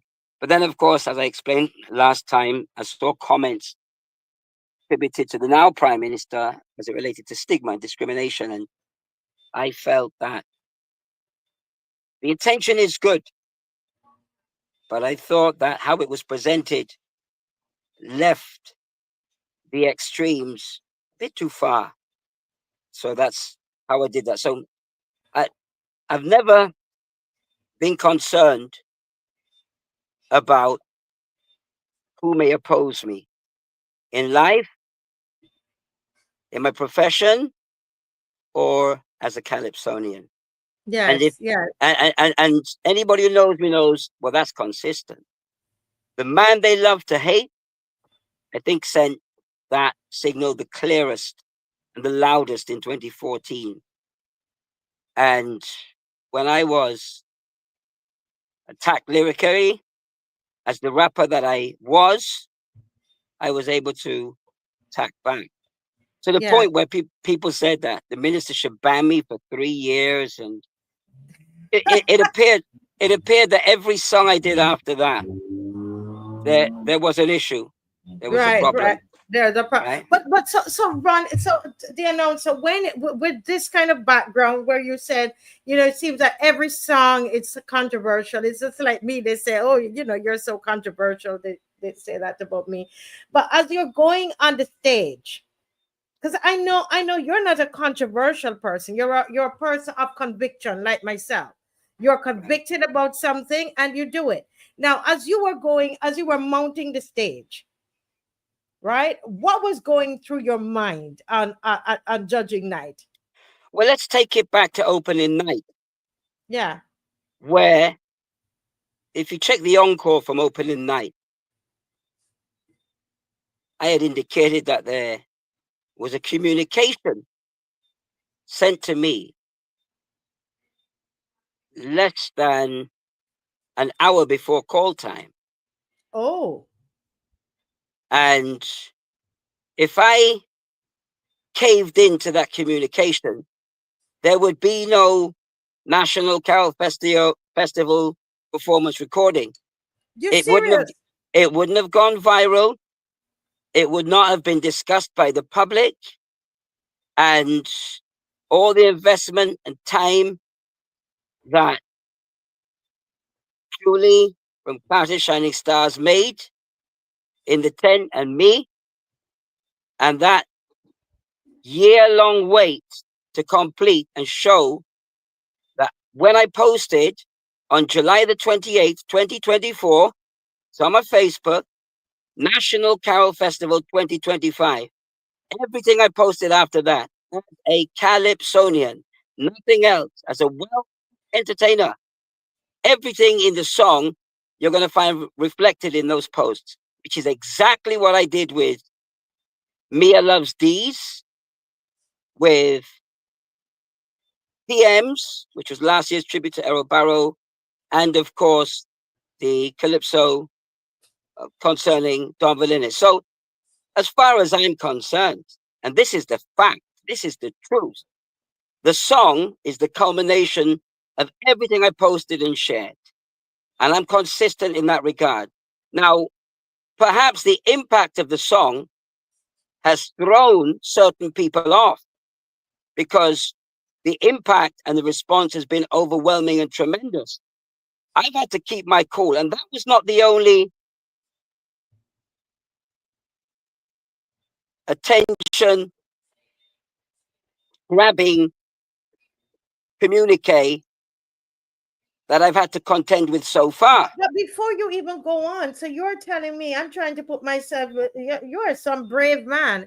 You're saying that less than an hour before you went to opening night to produce what we are now watching, that has gotten, I put it up on my page on my on Africa Bridge TV, and we've right now there's 16,000 views. It's been put up 2 weeks now, 16,000 views. You are saying that if you had listened or took heed to what was written to you less than an hour before you mounted the stage, before I got to the venue, before you got to the venue, you would not have produced that. You would not have sung it on opening night. Do you hear that? I want us, there's a lesson to be learned here, folks. There's a lesson to be learned here. I'm going to make a little plug, but it's not, those who know me know I'm really not trying to plug my book. But the title comes back to me, Ronnie. When we lose our fear, they lose their power. You did not allow that letter to cause you to be fearful. You went and you sung the song anyway. And I want people to understand, if you listen to my presentation up until this point, I have been honorable on stage and off stage and on social media and in the paper regarding certain things. But I've said enough to show you that I have come to realize, with the position of some, that there's no middle ground at this point for them. And their intentions were, possibly still are, to stop me from going forward, because their assessment takes into account things which are not on the Calypsonians' side of the line. Now let's be clear. If you stop the announcer like that, then you can stop anyone doing anything at any time. Don't take my words lightly. And while people will say, well, your priority should be other matters and concerns, I'm not here to be comfortable. I'm not here to be popular. I'm not here to accept certain things. I know there are situations, circumstances, moments in time that I have to be prepared to take up that challenge. Let's be clear on this. Everybody knows this, because this was discussed on brass tacks for a number of days. When I went to Combermere School to make my presentation on COVID-19 and mandatory vaccine, yes or no, I was quiet for about a week. I was praying, listening for the right words, the right entry, the right point to use in that forum, because I knew up until that point there weren't many people, let's call it, with the reputation or the familiarity, or the influence, or the familiarity that I had, particularly in entertainment or media, whatever you want to call it, that had spoken publicly to this matter, not in a hostile way, but in a forthright way and a fair way. Remember, the topic was mandatory vaccination. My point was, we should have a choice. We should have a choice to take it or not to take it. Those who took it, took it. Those who didn't. So I'm just saying that. I'm saying that to say this. Every media house carried that almost immediately, except Starcom Network. One day went by. Hold on. 1 day went by. 2 days went by. 3 days went by. And it was viral. This has nothing to do with fame. This has everything to do with seeing how things work. And people were actually speaking about that on our leading calling program. So my point is, if I had backed down then, in the face of all of that campaigning about accepting and just shut your mouth, take it, you're letting down the family, you're letting down the nation and community, you should be encouraging people to fall in line. You couldn't do that. You couldn't do that. Now, others did. And when I say That is and, true. and when I say others, I mean generally, wherever they were, right? And I think we've come to see in the years past that the right decision was taken to allow freedom and conscience to operate. Now, last year, when the team from Barbados went overseas to speak to cybercrime and other matters, you remember that, right? Yes, I remembered. Were you part of the contingent? I was preparing. I prepared. Right, right. Yeah. So what is happening now, in a sense, was active, but it could only reach its conclusion when the song was created. Only when the song was performed, or there was an indication that the song was going to be performed, did the concerns of certain persons arise. And I had to be prepared for that. And I think the transparency is every time I step on that stage, with the sense that there are certain people against me, and I mean really against me, I say, Lord, from the crown of my head to the sole of my feet and every point in between, I ask that you empower me to continue this assignment.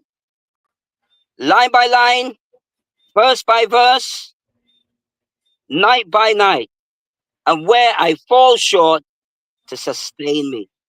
Yes. Because this is more than Calypso.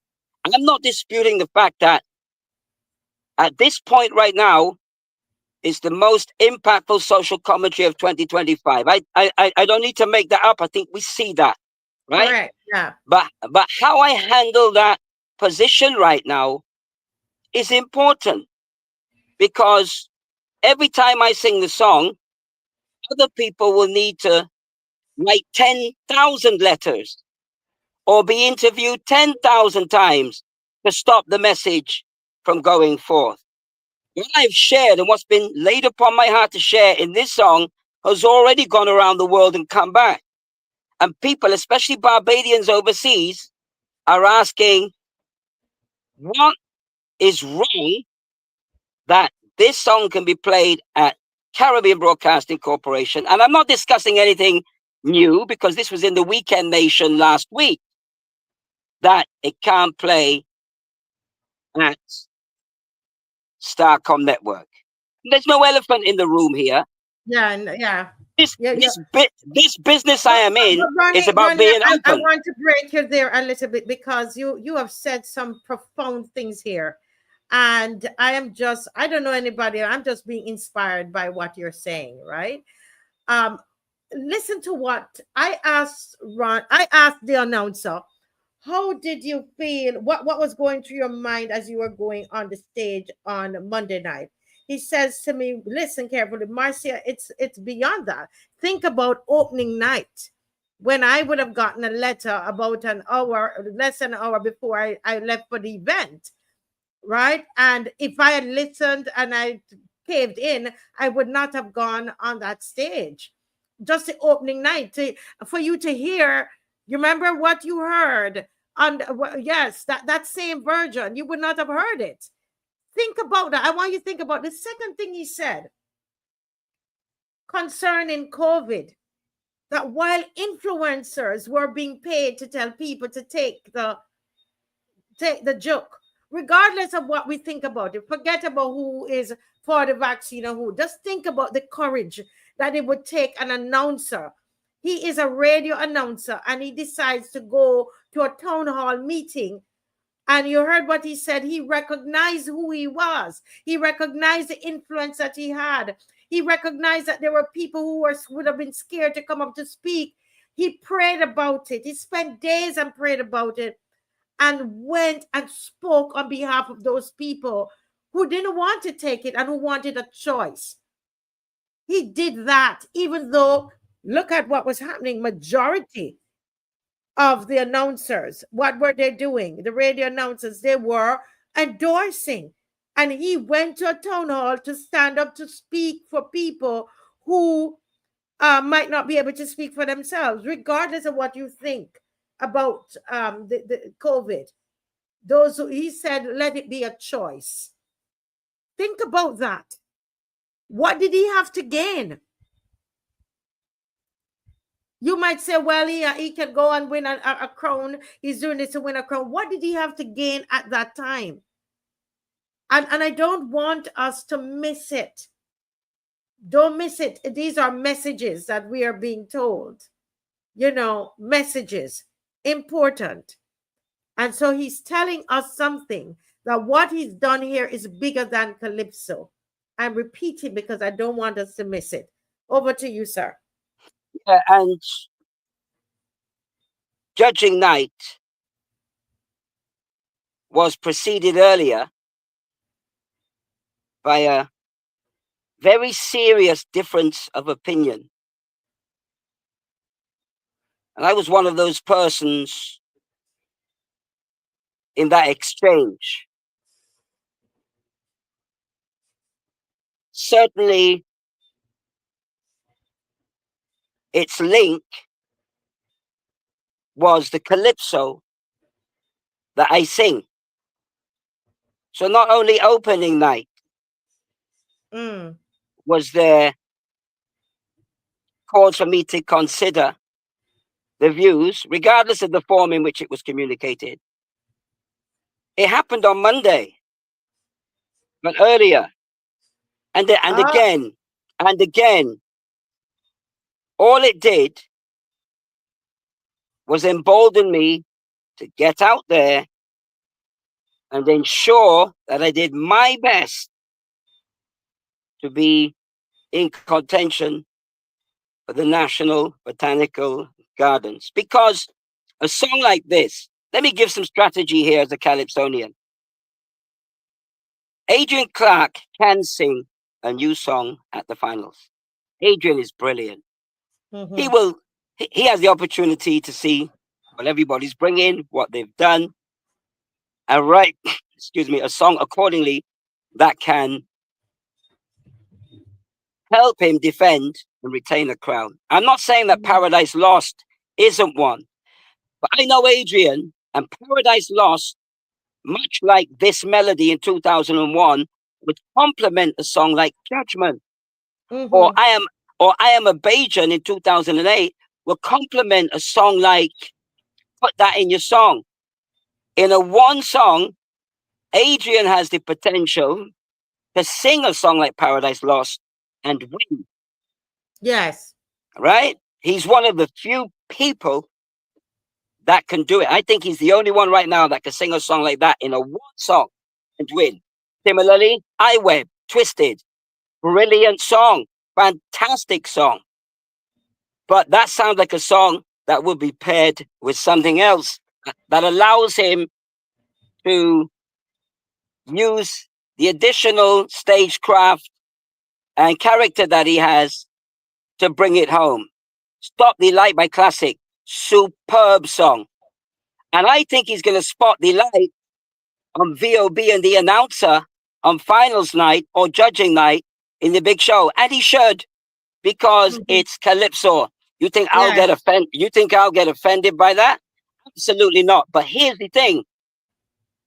The song I have is already a complete song. So if I go to the finals and my focus is on maintaining the stance, the dignity and the respect that I have from the time I created the song, introduced the song, and performed it after that, it makes no sense me singing about classic, me singing about iWeb, or singing about AC, because that will not improve that song. That's not that kind of song. It already has enough to make people laugh, to make people think, to make people dance, to make people groove. And because of that, if I get to the finals, others will be singing about me, because it's a serious song. And I have treated Carol Roberts respectfully in this song as a Calypsonian.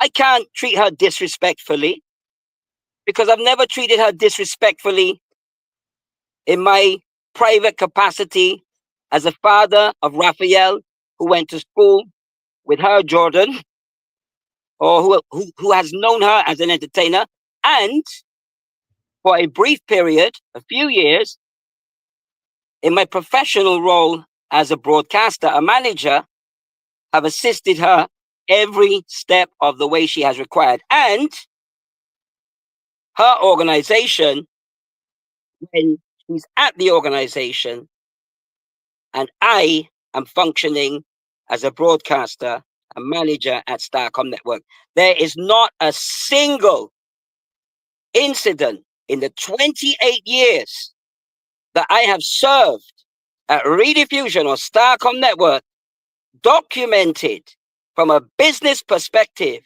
that can ever say that about me, ever in history. So let's be clear on that point. There is a line, and my line as a Calypsonian is my private personal line. I can't be dictated to by anyone as to what I can say. As a well-documented, exposed Calypsonian, where does that come from in terms of being able to express your opinion, to make your feelings clear and known? As long as you're not defamatory, as long as you're clean, clear, specific, concise, precise. And that is what I encourage persons who go in that direction to have good legal counsel. I've never specifically asked those who represent me to contact Starcom Network to see why the song isn't playing. The matter is being handled on my behalf by an organization of which I am a legitimate member, the Barbados Association of Creatives and Artists. And when they communicate, the communication comes to me. So I am aware of what is going on. And I'm aware of the second communication concerning me that is to be prepared and sent to Starcom Network regarding the situation with the announcers Calypso. That's where it should be. So I can't be here and put a different position to what those who represent me from an artistic perspective have determined they are going to do, because I trust them. Yes. And trust is a very serious word. People need to think about the temporal situation versus the long term. And in whose interests are they acting? And is it in the best interest of the same organization that you're seeking to be prosperous, connecting, and able to say, well, we are covering everything that deserves covering, and those who depend on us can believe beyond a shadow of a doubt that they have access to that which everybody else has? And these are very serious questions. Very, very serious. So Ronnie, I mean, why I keep doing the announcer? We're talking to the announcer tonight. What has been, okay, so you went out on the stage, and when it was finished, I went backstage, and you said something to me. You said, I'm going to tell out your business. You said, Marcia, I said, how do you feel? He said, you said, I can't remember if you said relieved. I don't think I have that ready, Dave. I don't know if we have it ready to play. And you said, I was a little nervous though. And talk to me about that. You were rubbing your hands. You were I think you looked so humble. Like you were so relieved. It went so good.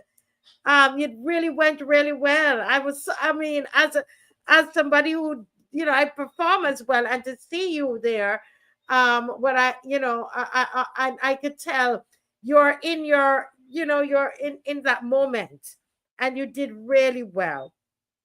So talk to us about that nervousness that you Well, you experienced. the little cough that you hear now,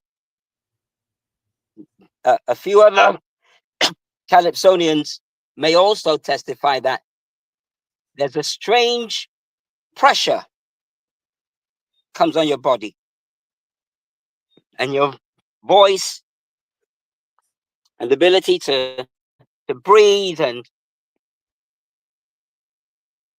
perform freely is challenged. So you eat ginger, you drink seawater, you take horehound bush, you drink. You got honey. Yeah, horehound is good for you. You got honey, you got lime, cayenne pepper, because it's a very stressful situation, especially when there's a lot of expectation on you. Okay, yes, And that's just from a competitive viewpoint. But when you add the mission that you are called to serve and execute, and the opposition that you are getting every day, an opposition that ultimately is not grounded in relation to what you're singing, but other factors and interpretations. And let me be clear. People say, well, CBC's playing your song.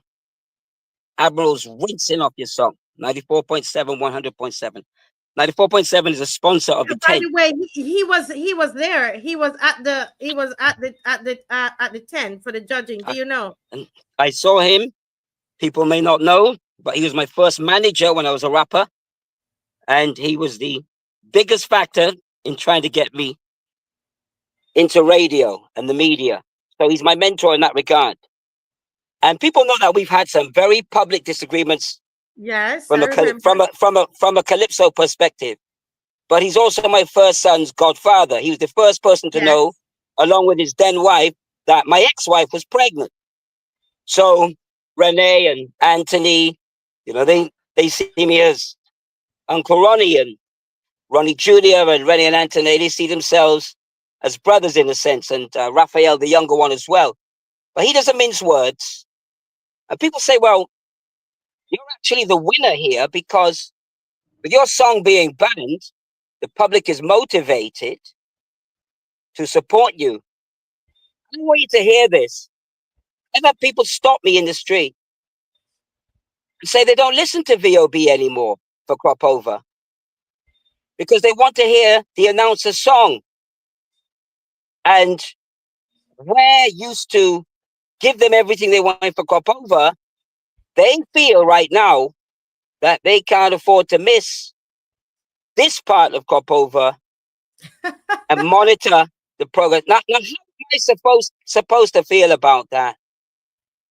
Yeah, Think that's about hard that. for you Think because about that for a you moment. weren't there, and I mean, you don't want it's not, you're not trying to get people to not listen to VOB. That's not, you're not, you were there. You want to see it prosper. You want to see it survive. To talk about this in Barbados, we have this fear of addressing what they call the elephant in the room. We've got elephants in Barbados. There's something else. Mongoose, black belly sheep in the room. Because when you're in an arena where transparency and truth and fact are the expectation of the people that support you, whether they listen to you, whether they spend money with you, whether they work for you. It's hard to be in a situation where you can see that is not being delivered. I made the point. Let me make this point that people will understand what I'm saying. And I've shared this view with those who need to hear this view. Since July the 28th last year, when I posted National Carol Festival 2025, and all the things that are in that song, or are similar to what's in the song, to the song's completion. I want to say thanks to Andy Williams for the arrangement. Thanks to the band for being great. Thanks to Radar for the studio recording and the co-arrangement. My cycle with that is complete. Performing it is what is left to do. I will defend my legacy, my reputation, without fear or favor of anyone. My words in this period under review, from the genesis of the song to the revelation of the song. How you like that? They will vindicate me. My words will not bury me. They will vindicate me. As it stands, I have remained where I am for the entire period that differing views have been expressed. And if those views were taking into account actions that were legitimate and inimical to the standing and relationship of particular persons and entities, I would be gone a long time. I heard Bishop Leroy Scantlebury say the same thing on the program. When you asked him, it's common sense. You're not going to honor me. You're not going to retain me or support me if that wasn't the case.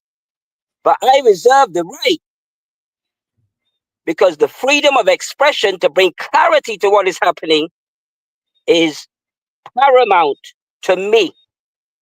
I have children that watch me. Let's see if our Father is really going to stand up for the things that he says he stands up for. But as you mentioned, children, have they've heard this song? Any comments, or can you talk about that? Your children, they're adults now. My children love the song. Of course, they would have children concerns because they know how daddy operates. But because they know how daddy operates, they're not worried, because they know he operates for me. Yes. So all is well. All is well there, because I know they're not kids.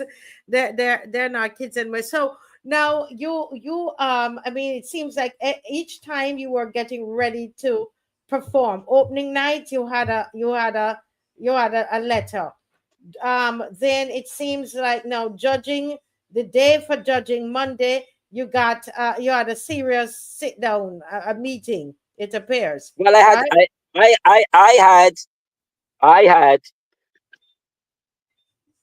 had, hear me carefully,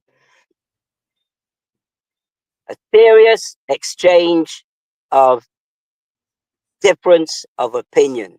Right. You don't have to go into anything, okay? You know how much you can say. Yeah. And that's sufficient to say that it wasn't helpful or supportive. Right. Understand. But I am not operating from a reactionary position. There's nothing for me to react to. I know what I have said on social media and elsewhere, and I have it documented. Yes, This yes. I have it documented, and I also have the responses and the initial contacts to me documented. Yes. It is imperative that people understand that. I'm not talking because they have the ability to speak well or forcefully. God gives me that ability. But I know at the age of 54, having lost John Deasy, having lost Dennis, having recently lost Alvin, I look around and I see empty spaces in studios, in corridors, in production rooms, in the garages, parking spots, silence where there used to be power and wisdom and activism. If I don't do it, who's going to do it? Like I said, the intention was to stop me. You say that 100% cognizant of why I say that. And if I didn't do it, there would be no National Carol Festival heard in this country and beyond the country. It would not be in Pickety Crop either. How far is too far? That's what we have to ask. It's a matter of every person that has a gift and a talent, apart from where they are placed in a regular setting, has the right to exercise that gift and talent without interference or concerns that are outside of that private, personal space. You are not owned or bought or rented beyond a certain border as long as you have a clear understanding as to what you have a right to. We cannot allow our rights to be strategically removed. And if those who are supposed to support you to challenge that are in line with those who are seeking to take it from you, then you have to go further. Yes. Don't be afraid. Yes. I mean, this is so inspiring, Ronnie, the announcer. When you talk about seeing the empty spaces there in Starcom, from Dennis to the DJs who have left us on the other side, you're seeing empty spaces, empty chairs where people used to be. And if you ask yourself, if it's not you, then who? Somebody has to do it. And I'm inspired by you tonight so much. Listen, when is the finals? Well, I could put it this way. By the grace of God, possibly as an announcer, possibly as the announcer, Emancipation Day, August 1st. August 1st. Okay, August 1st. Okay, so those everybody will listen up to know. And I I'll tell you this, and announcer didn't ask me to say it, but let me tell you, there will be some form of, if his name is not on that list going to the finals, there will be some form of protest from, let me put myself over here, because I want them to know this is not something that the announcers are. He didn't know anything about this. As a matter of principle, Why are we focusing on this song so much, loyal opposition? We're talking here about freedom of expression.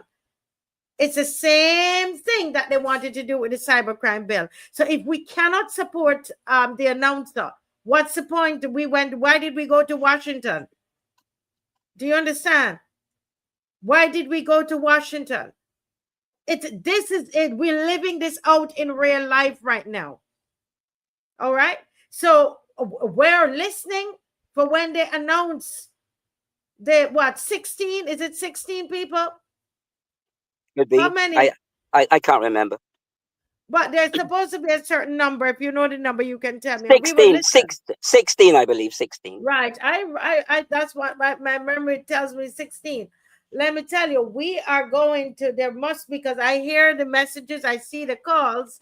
So there is something that has to be done as a protest. I would say to you, relax yourself. Relax yourself.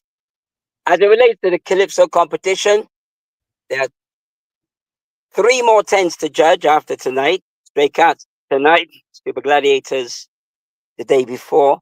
And then we've got Big Show, got the All Stars and the House of Soca. There's a lot of good Calypso in those tents. And the judges have their job to do, and they will do their job as they see fit to do. Outside of that, the names are announced after the final performance. They will be what they will be. But I want to say this, Marcia. I'm not sure if I mentioned it before. The National Cultural Foundation is an organization, is a board that has a CEO, and has senior staff across its departments that work to produce what we know as crop over.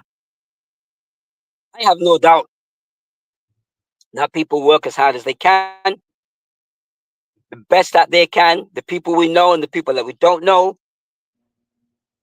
And when you get to the upper level, people have a certain style, certain mission, certain focus.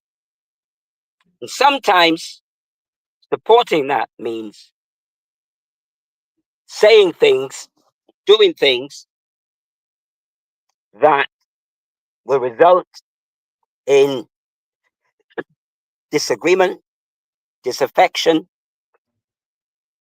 and questions being asked. So that's where we are right now.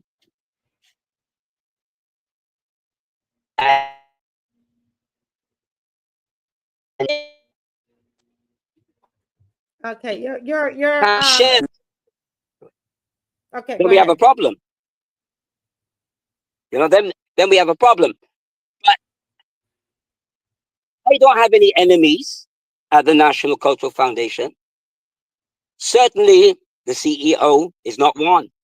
The chairman is not one. Some members of the board have performed with me in the past and know me for a long time. And the staff in the different departments I interface with have always been treated well. People should not think that because I'm strident and strong and focused in the National Carol Festival, that I don't respect anybody at the National Cultural Foundation. Everybody knows better than that, whether it be as a Calypsonian or in my professional capacity as a broadcaster. So we are called to pray for our government every day. We are, as far as I'm aware, we're called to pray for government, for leaders, for authority. Correct. And it has to mean something. It has to mean praying for them, even if you don't agree with them. God has told us what to do. Pray for people to die. We don't pray for people to go through tragedy. Pray for people to suffer hardship. It's not who we are in Christ. That's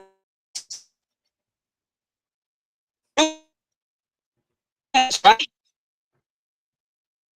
Yeah. You're breaking up. Is it me, Dave, or is it Ronnie? Okay, he's back. is back. Your Wi-Fi was saying, but the announcer, I want to make sure, I don't want to keep you the entire, although, oh my goodness, we only have half hour left for the show. I told you it would have been short, and I don't want to keep you because I want you to rest that voice, right? And to to get well, to take, get well. I'm telling you, you have inspired so many of us. The announcer, you have inspired us. And I mean, I didn't even know all of this backstory. And all I'm thinking is like, my goodness, I'm trying to imagine, how do you prepare yourself to perform having gone through all of that? I suspect in faith you're going to go ahead and start thinking about your presentation, if you're going to have one, and all of that, and so on. And we want to wish you all the best. This is people are making comments here in the comment section. I think generally people are very understanding of what you have done. And by the way, I would love to get what you said, if you can get the recording of what you did in COVID, because what I want people to understand, a lot of people, the announcer, they see you do this and they think you're just doing it because you want, somebody said in the comments, oh, controversy bring views. And what I don't know is that, people like you and I, we go way back, and way back, the announcer, and I know you. And I know that you're a man of conviction. And, people would have heard you give the story where you went into a festival and sung about abortion, anti-abortion song. That is so controversial. Do you think that people will listen to that and say, oh, you just wanted to be different? No. You did that because you were convicted. Remember, you and I, your wife at the time, all of us were all studying and doing the same things. You wrote a song on abortion, and I wrote a film on abortion. You remember that? That's right. Right. So we were doing things out of conviction, not for views. Not for views. We weren't doing anything for no views, and we still don't do things for views.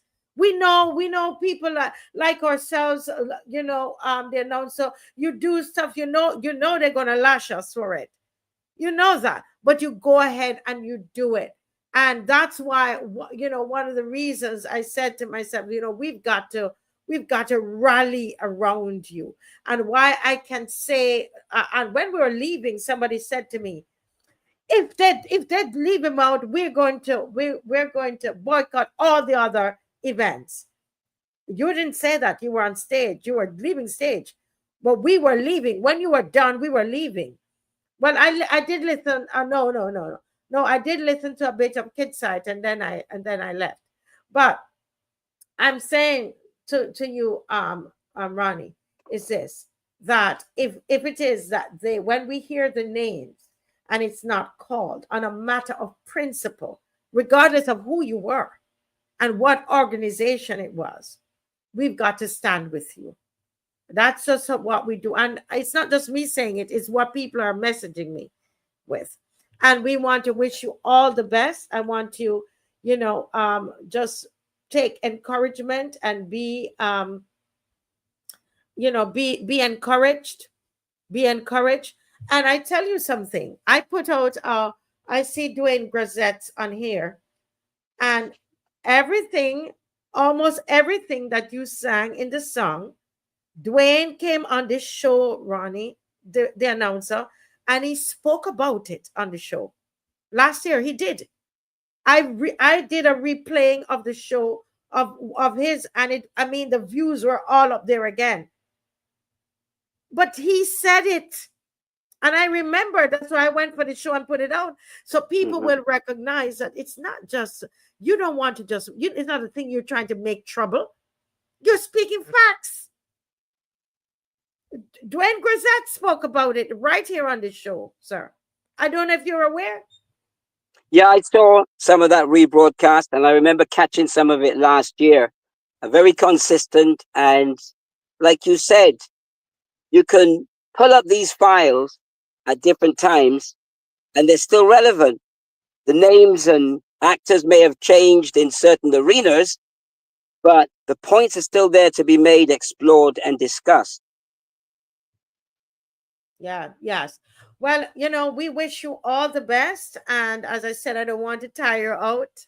You know, when you get the announcement, I mean, we're going to be, we're having faith that it's going to happen. So we want to wish you all the best. Get some good rest and rest that voice. Thank you so much for coming on with us tonight. We really appreciate it. And you have truly inspired me. So I want to thank you, sir. God bless you. Thank you, Marcia. Thank you, Marcia Week Show, the entire team. Once again, thanks to all those who supported me, and my friends and my teammates, and of course the boss of the Carter's Shining Stars Calypso tent, and all those media outlets, 94.7 and Q100.7, who without fear or favor are playing National Carol Festival by the announcer. Thank you for your support. Thank you. God bless you. I love you. Thank you. God bless you. Thank you. Thank you, the announcer. Thank you. Wow, that was so inspirational, folks. Very, very inspirational. And it tells us that we stand in the face of whatever hardship we think, marginalization. When Dwayne came on here last year, I know that it was not easy for him. Somebody listened to the interview and they said, Marcia, I could hear you protecting that young man. I said, yes, I was. I prayed before he came on. I was praying. I wanted him to be protected. I wanted him to tell the truth as he did, but I didn't want anything to happen to Dwayne. And Dwayne, I thank you also for your courage because of your love for our culture and the arts. You came and you spoke from your heart, and everybody who heard you will know that you spoke from your heart. You did. And so whatever they try to come at with you, stay strong. And yeah, I think but Dave, there's a video I sent you a video in your WhatsApp. Guys, don't go. We have another 23 minutes. I want us to use what the announcer has gone through to inspire us. We were talking about the crime situation. We were talking about the young men, who have been dying at the hands of crime. We've been talking about them. And, some of you might be moved to do something in your community to help, but you might be afraid to do it. I want to encourage you, just like the announcer. He took courage. He found courage and he went and he did it. He did it anyway. Right? He did it. They banned it, but he went out and sang it anyway. And somebody said here, it was a very good comment, that that they need to focus on what this song is about. The song is about the issues that were happening that's happened in Krapover. Just take this song for what it is. But we're living in this time where everybody feel like they have a right to come and shut up people, right? And tell you what you can do and what you can't say this, you can't. And there's nothing. I mean, if lawyers have listened to the song and there's nothing wrong with the song, why is the song playing? That's the big question. And he's still employed there. Right? That's interesting, right? But Dave, I don't know. Dave, are you there? Right. So we just want to play this.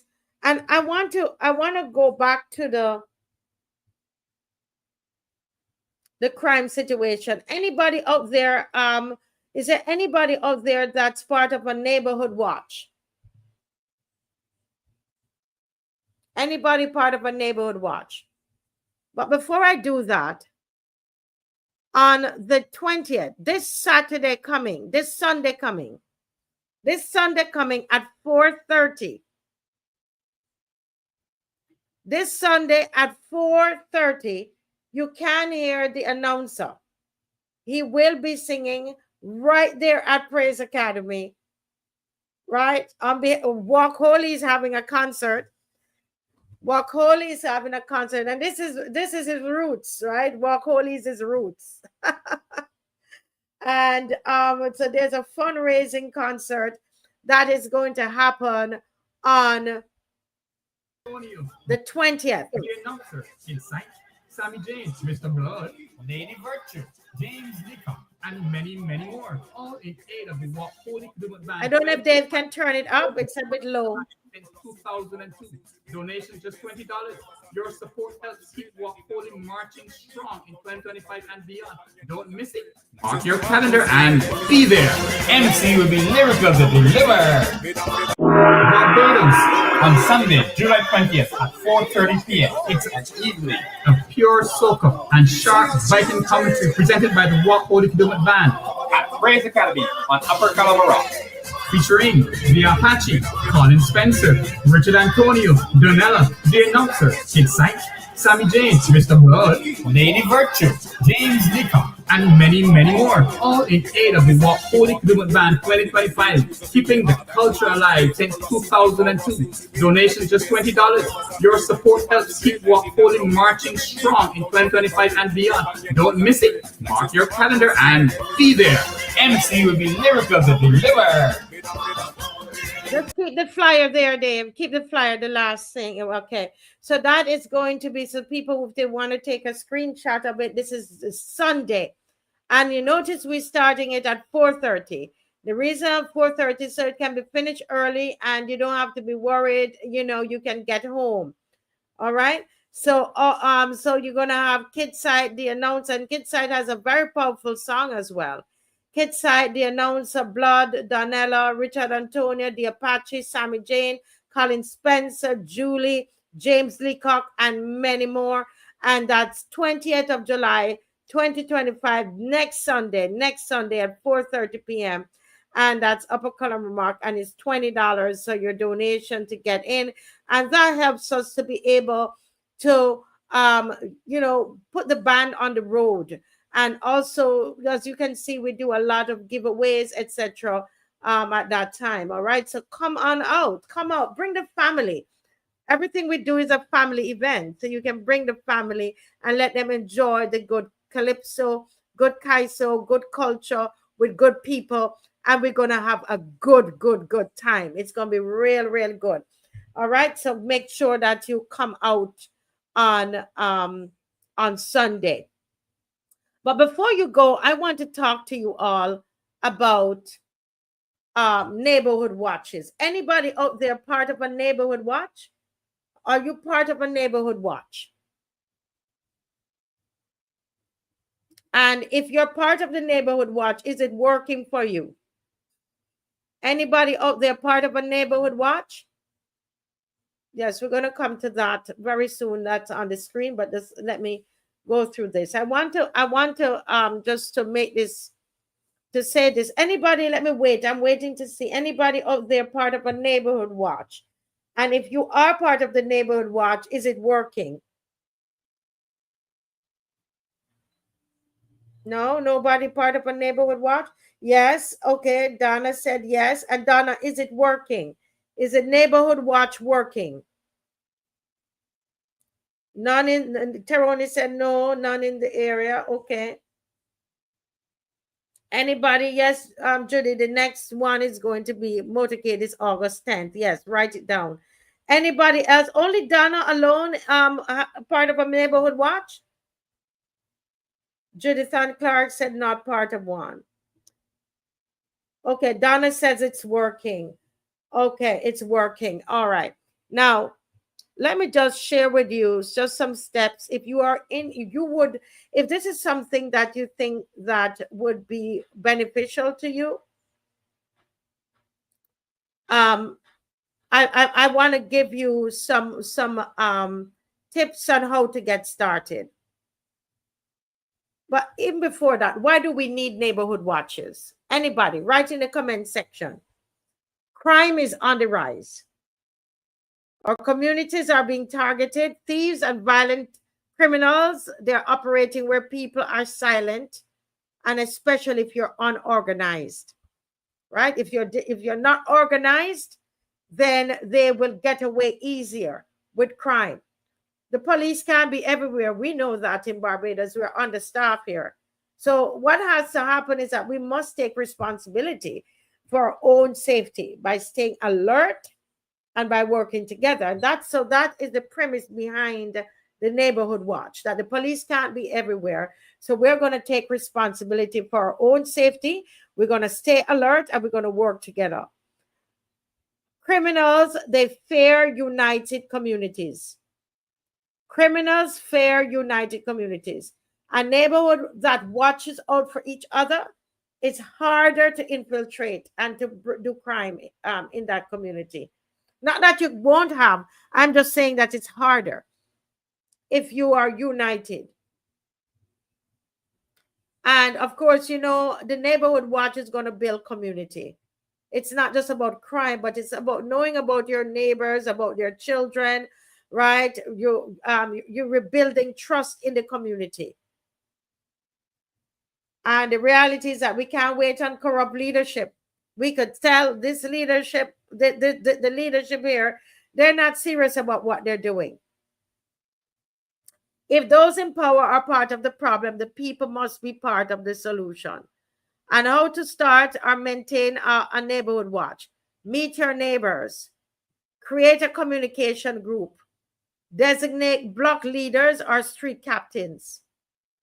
Work with the trusted police officers where possible. Hold regular meetings. Put up neighborhood watch signs. Encourage security measures. Motion lights, lock gates, cameras, dogs, and good lighting all make a difference. Again, motion lights, locked gates, cameras, dogs, and good lighting all make a difference. Report suspicious activity. Don't wait for a crime to happen. If something seems wrong, say something.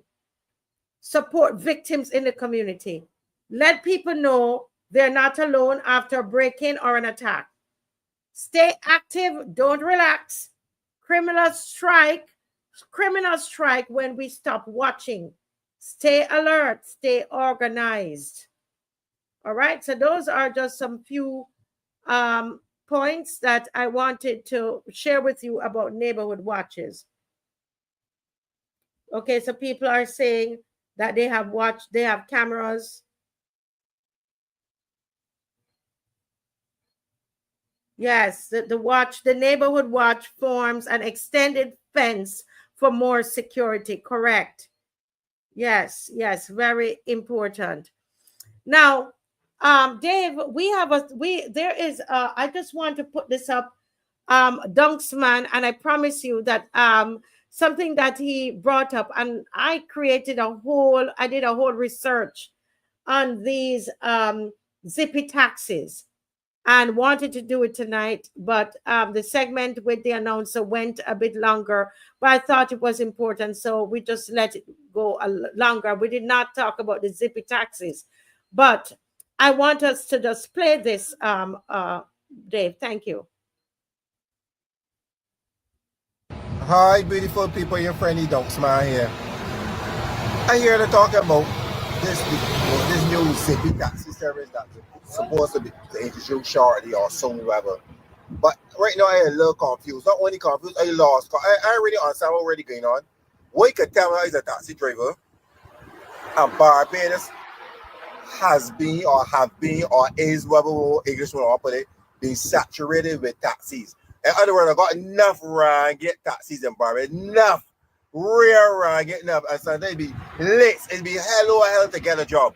Especially when they're tourist season. Even in tourist season, when you pass on the port, the taxi line be longest get. So I don't know how this Zippy taxi can work, but it already got too much taxis. So that can make things even rougher more harder. So I don't understand it. I will let somebody that's meant to be because I don't know what they're really doing. For right now, call taxi work already hard. And Zippy Taxi service don't get make it worse. You're right. I can't get them on, son. These people call me mothers right here. I really can't get them on, son. Somebody please explain to me that make it sense. Because right now, I don't understand it at all. I don't understand war right here. Okay, so Dave, you can just keep his picture up. Thank you very much. I don't know how many of you heard this or had the time to, you might have heard it, had the time to research it. I did quite a bit of research on it. I want to go into it tonight. I just want to hear your thoughts, and God willing, on Friday, I promise you we will go a bit in depth about it and look at some of the possibilities. What are your thoughts about these Zippy taxis? Now, what you must know is that these I don't, Dave, do we have the video with the Deputy Prime Minister where they were advertising it?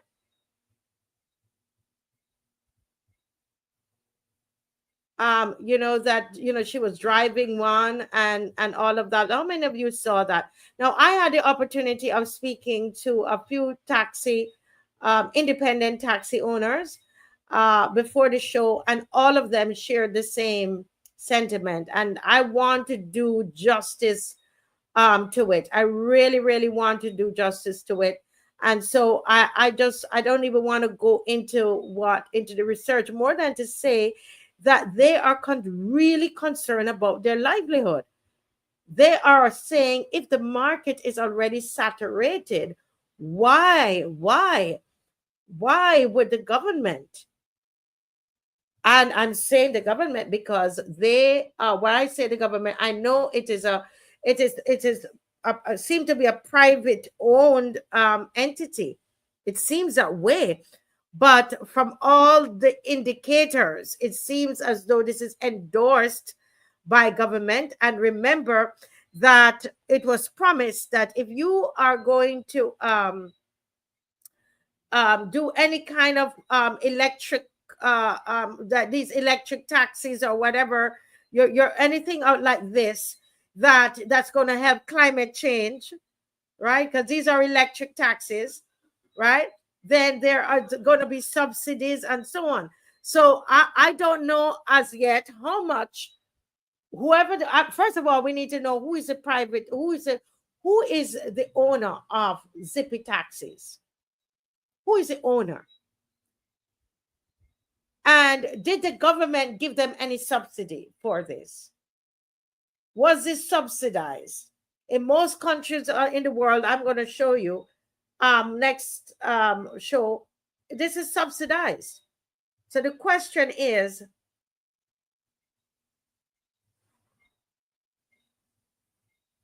was this subsidized by government? Taxi operators are very, very concerned about this. Was this subsidized by government?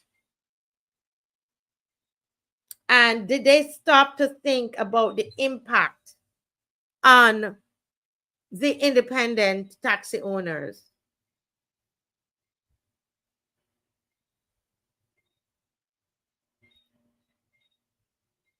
And so I would love to hear, come on, Cammy, it's don't get like that. It's not about whether you, because he's a mere yard for, no, we must rise above all of these labels. It's very important.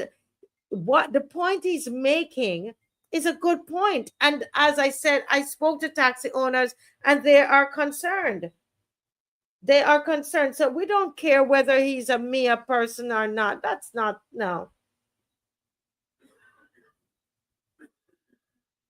That's another concern they have, Pedro, that they're saying that these Zippy taxis are going to have C plates. And they're saying, but what about the fact that they have to pay, you know, all of that, all the regulation fees that they have to pay, all of that, the permits and the fees, the road tax, all of that they have to pay to be a taxi.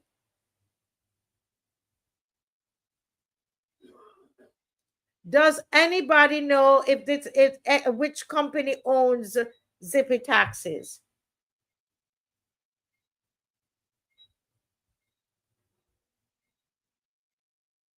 Well, yeah, Israel, the taxi owners are saying, and when you look at it, it has C on it. It does have C on it. Does it mean that, I don't know if Dave could find a picture of the Zippy Taxi of Barbados for us to see if there is a C on it.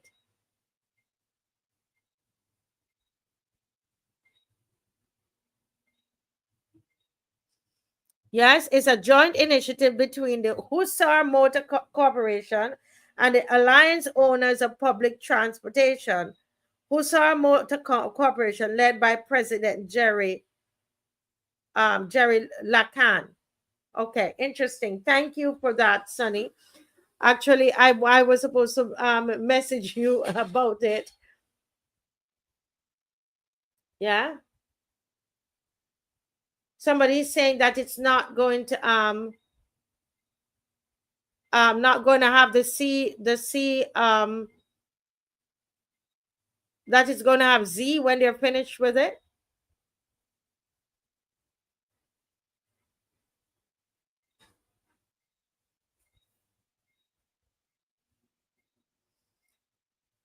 You know, the thing that is so amazing is that they would go ahead and start something. They go ahead and they start, and this, I can tell you that this is heavily subsidized. This was in the manifesto. This is highly subsidized. It's an electric vehicle. Nobody can tell me this is not highly subsidized, but it is at the same time, are you going to put a whole set of people out of business? Is that what we're going to do here? So I would like if Sonny can send me that information, just drop it in my WhatsApp. Are we going to put a whole set of people out of business to prop up another business?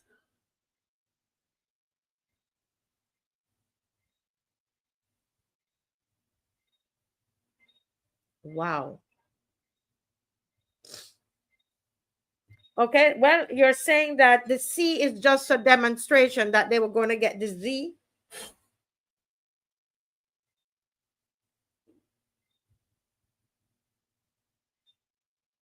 Yeah. I'm gonna check into that. Very important. Somebody says, yes, they will do it because it's not a small black man's business, and that's where we've seen this. It's not about black and white, because I don't even know if the owners are white. What I'm trying to say is that small businesses. So they're saying that the C is on there. If Dave could have brought it back and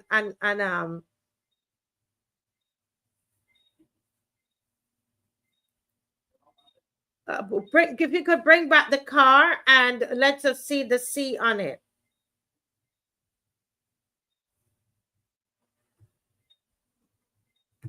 Anything to do with electric vehicles, electronic vehicles, this government said that they will subsidize. My big question is, until we meet on Friday, are we going to subsidize one ministry, one business, encourage them, and then another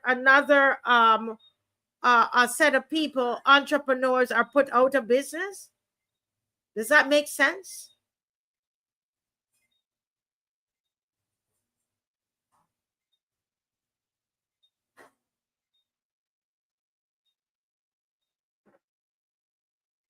This is not making sense. So we need to go into this a little more. Okay, let's get into it. Yeah. They get subsidies. It's not, we're not, it's not speculation. It's in the manifesto. It's what, and it's what is promised, and it was in one of the budgets. Not this budget, the budget before. It's all in there.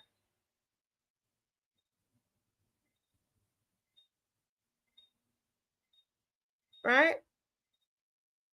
And the concern is the C. Well, we're being told that the C is going to change to a Z.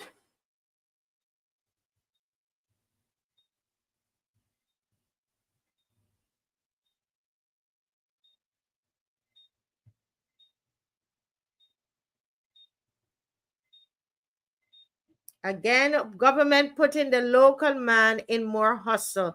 And that's what, when I spoke with the taxi drivers today, that's what you hear from them. They are not happy.